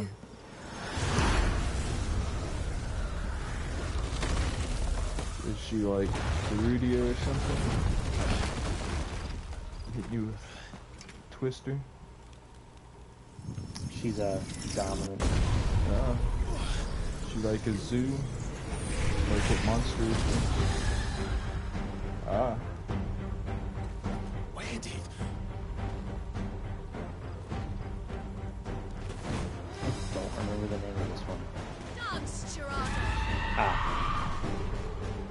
But is that even what she turns into? She's still around. If this means what I think it does, Sid has some explaining to do.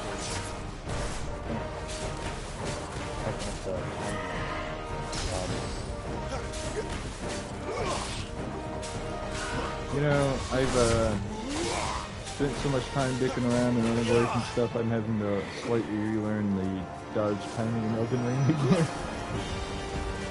I've actually been like fighting stuff because I figured, you know, with the level, I've been playing, you know, not streaming version of it also, and in that I'm like about level 46, and I'm like, you know, I might as well do everything in the Lingrave area and before I like really start exploring the rest of the world like I usually do. Because I usually like kind of do the game so piecemeal, and this time I'm kind of trying to do it quote unquote right. You know what I mean? Because I've kind of gotten to the point with that game, I'm not like super excellent at the combat necessarily, but I know enough of the game and its systems and what I'm doing in the world that like I can just kind of go and do whatever I want to a certain degree, you know what I mean? But yeah. I kind of want to at least try not doing that a little bit. I mean, that is the appeal of those games. Trust me, the first time I played an Elder Scrolls game, I do not go where I'm supposed to. You know. Oh yeah. I mean, I'm the reason they don't let you drop the Amulet of Kings. I definitely tried to do that the first time I played it. Oh come on, everyone has tried selling. Well, I was just like, I'm gonna drop this. Because that was back when I was overconfident, or gave too much credit to what game studios had going because of all the promises they made, and I really thought that if I sold it I'd get in trouble, like down the line somewhere. You know, I blame Peter Molyneux for that. Yeah. You know, Fable, I know that game's cool and a lot of people like it, but it is so not what it was supposed to be that I haven't played like any of his games. He's like, I'm still mad. Maybe I shouldn't be, but like, I don't know. Every time he gets up and starts making promises about his games, I'm just like, well, yeah. Like, I like Fable 2, it was alright. Fable 3 was kind of over-promised. Who was his most recent one? So I kind of get him and the guy who made like, you know, Detroit Become Human.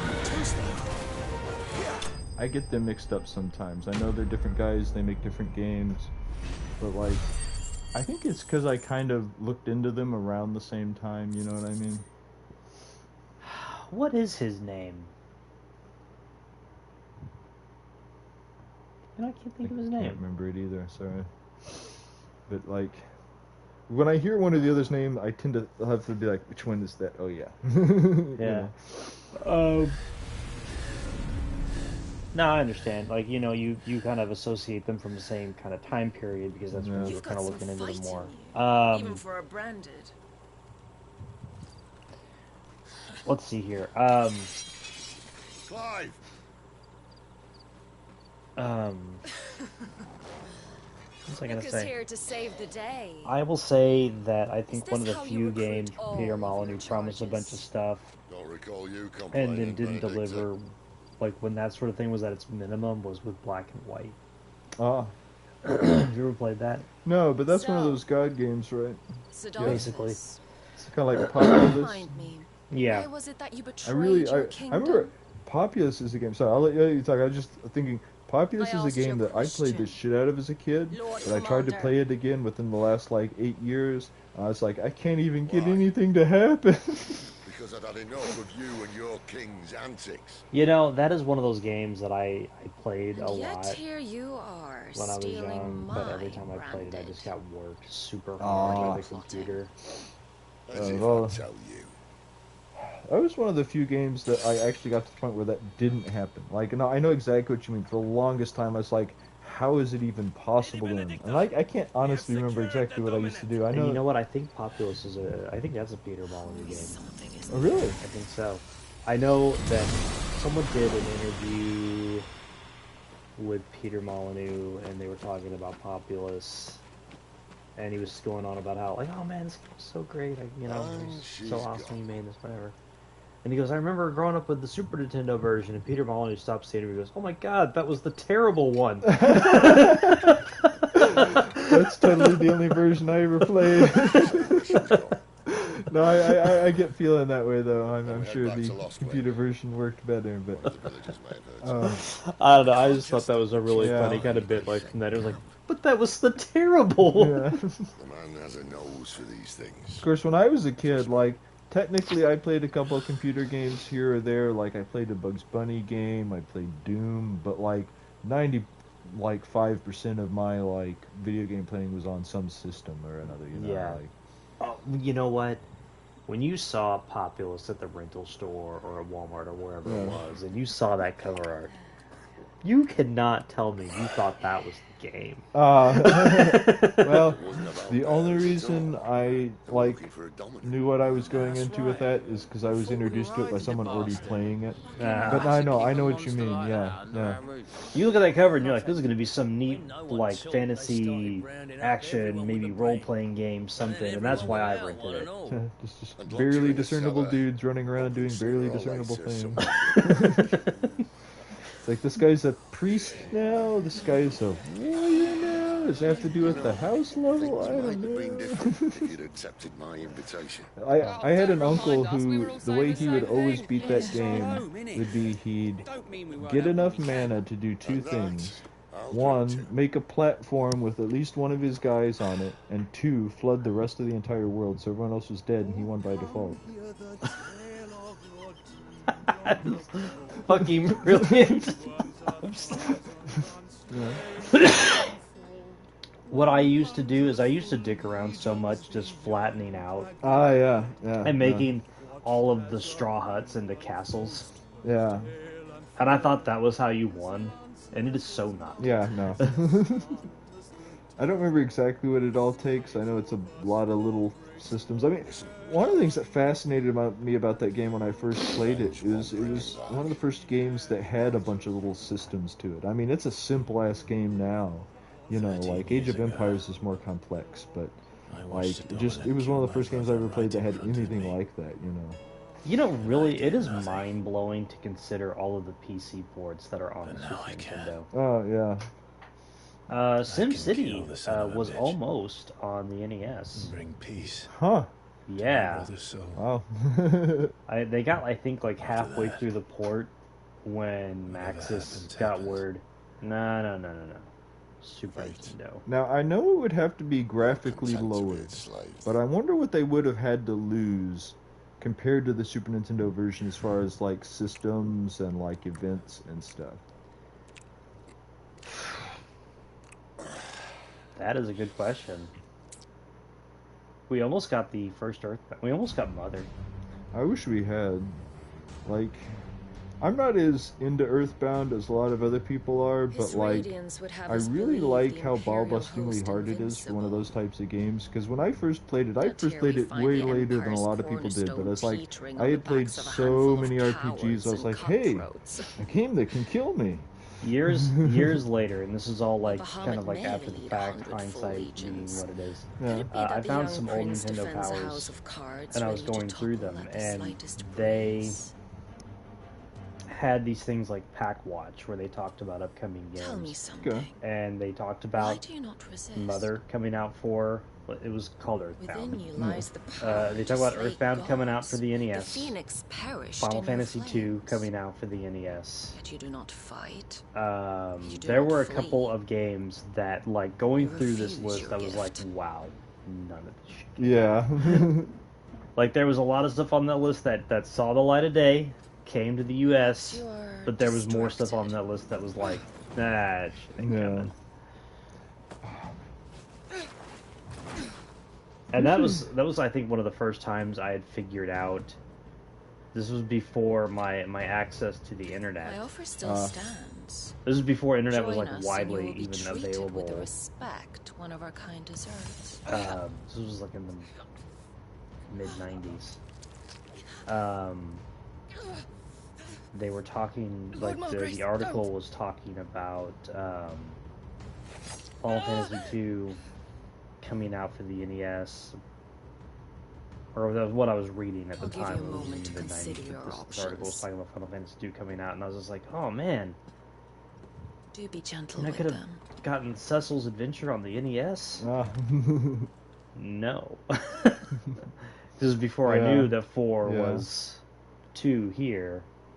Well, and I remember when 7 was being announced, I was like, wow, they skipped a few. That's a, you know, it's, oh, I guess I actually thought that we had missed a bunch of them, but it was all in that time between 6 and 7, because Final Fantasy games before 7 used to come out basically every year.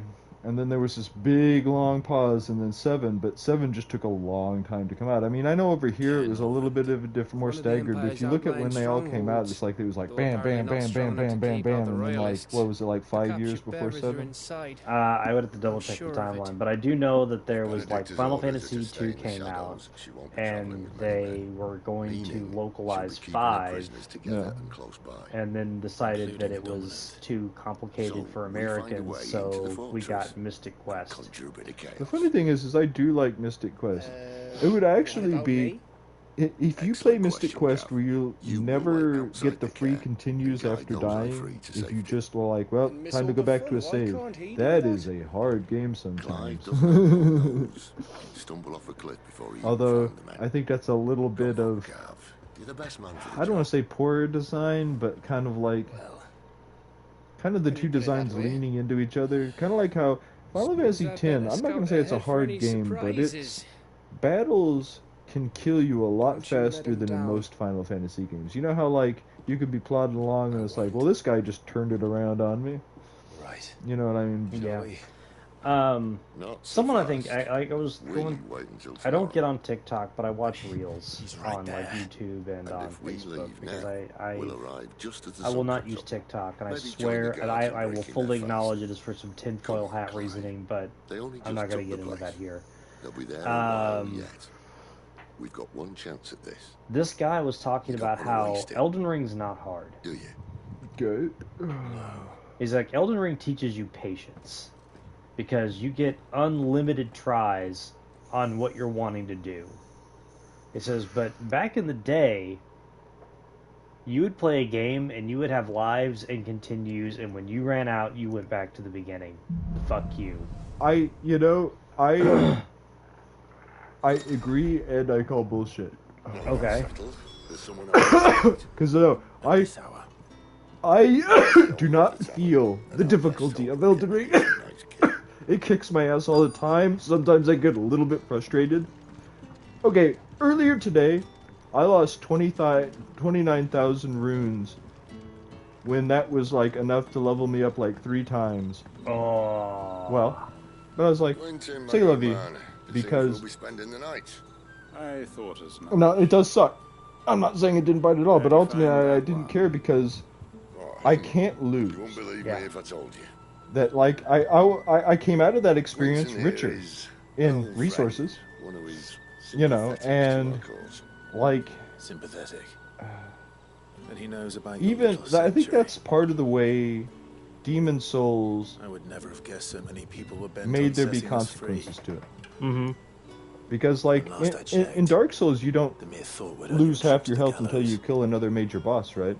I am well aware. In Demon Souls, you lose. Oh, in Dark Souls? Yeah, in Dark Souls you don't. do not. You don't lose half your health. But so You lose- even that is a like less punishing version of. Because I remember when I played a little bit of one of the Dark Souls games, Now that I was getting my ass kicked at first, but I was kind of like, I just need to be a little bit more careful, and it doesn't matter. You know, I can always get back to the thing. I'll just spend all my points. Like, take your brand, for example. I'm almost at most at ease when I have nothing to lose in Elden Ring.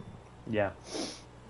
You know, because like people will see there was that a chasm, or like a walkway that the walkway wasn't hard to go over, but there's some really difficult jumps that I just kept not doing until I got to the point where I had nothing. But like, you are afraid. Your but the reason I words say that the reason I would speak against that is there's always been games where like Well, maybe not always, but there's so long been games, ever since we were like little kids and stuff, where to your dilemma. you couldn't As a favour lose to Sid, everything. that is. Yeah. You know, like, okay, Dragon Warrior, that's hard, but you can't lose everything. Like, okay, think of how much more ball-bustingly hard any Mega Man game would be. 3 continues, start from the beginning. Mega Man X, it doesn't matter. Like, the first time you played it, would have you gotten through it? Oh, I would not. I would have never beaten any of those games. Yeah. You know, I mean, like, okay, now think of how much easier Sonic the Hedgehog would be if no lives, no continues, you died, go back to either the most recent in-level checkpoint or the beginning of the level if you haven't got one yet. Yeah. You know, the only real true... I know I'm not saying the game's not got any hard little bits and pieces, but the real difficulty comes from the fact that you can be like, game over, go back to the beginning. Well, that's kind of the point he was making, Oh, yeah. too. I mean, and that is something that's been lost from games. I mean, okay, you remember I was talking about how... Bioshock Infinite somewhat rewarded you for dying. So I had no reason not to die except for in, like, boss fights. And even then, like, there was only, like, 1 or 2 where I couldn't hurt them so much that the health they recovered wasn't less than, you know, I wasn't making ground. I think it was, like, the ghost in the graveyard that was one of the only ones that I was like, I have to beat it in one go. But even that wasn't a point of the game where everything else I couldn't just brute force like that. It wasn't until I was on the airship fighting the rebels, I think, where they were attacking me really hardcore. It's like, oh, okay, I actually have to get serious. I have to kill the robot. I have to do this, that in order. You know, I can't just keep dying and stand up and run forward. I don't know, it's just... And I was in kind of a weird mood when I played that game, but, like, it did feel like it robbed me of meaning. And I shouldn't derive meaning from punishment necessarily, but I kind of do with video games. It's like, that's their nature. At least that's what I thought it was. Alright. Well, hey, we're going to kill it here. So this is John. This is Nerdly. We'll catch you guys next time.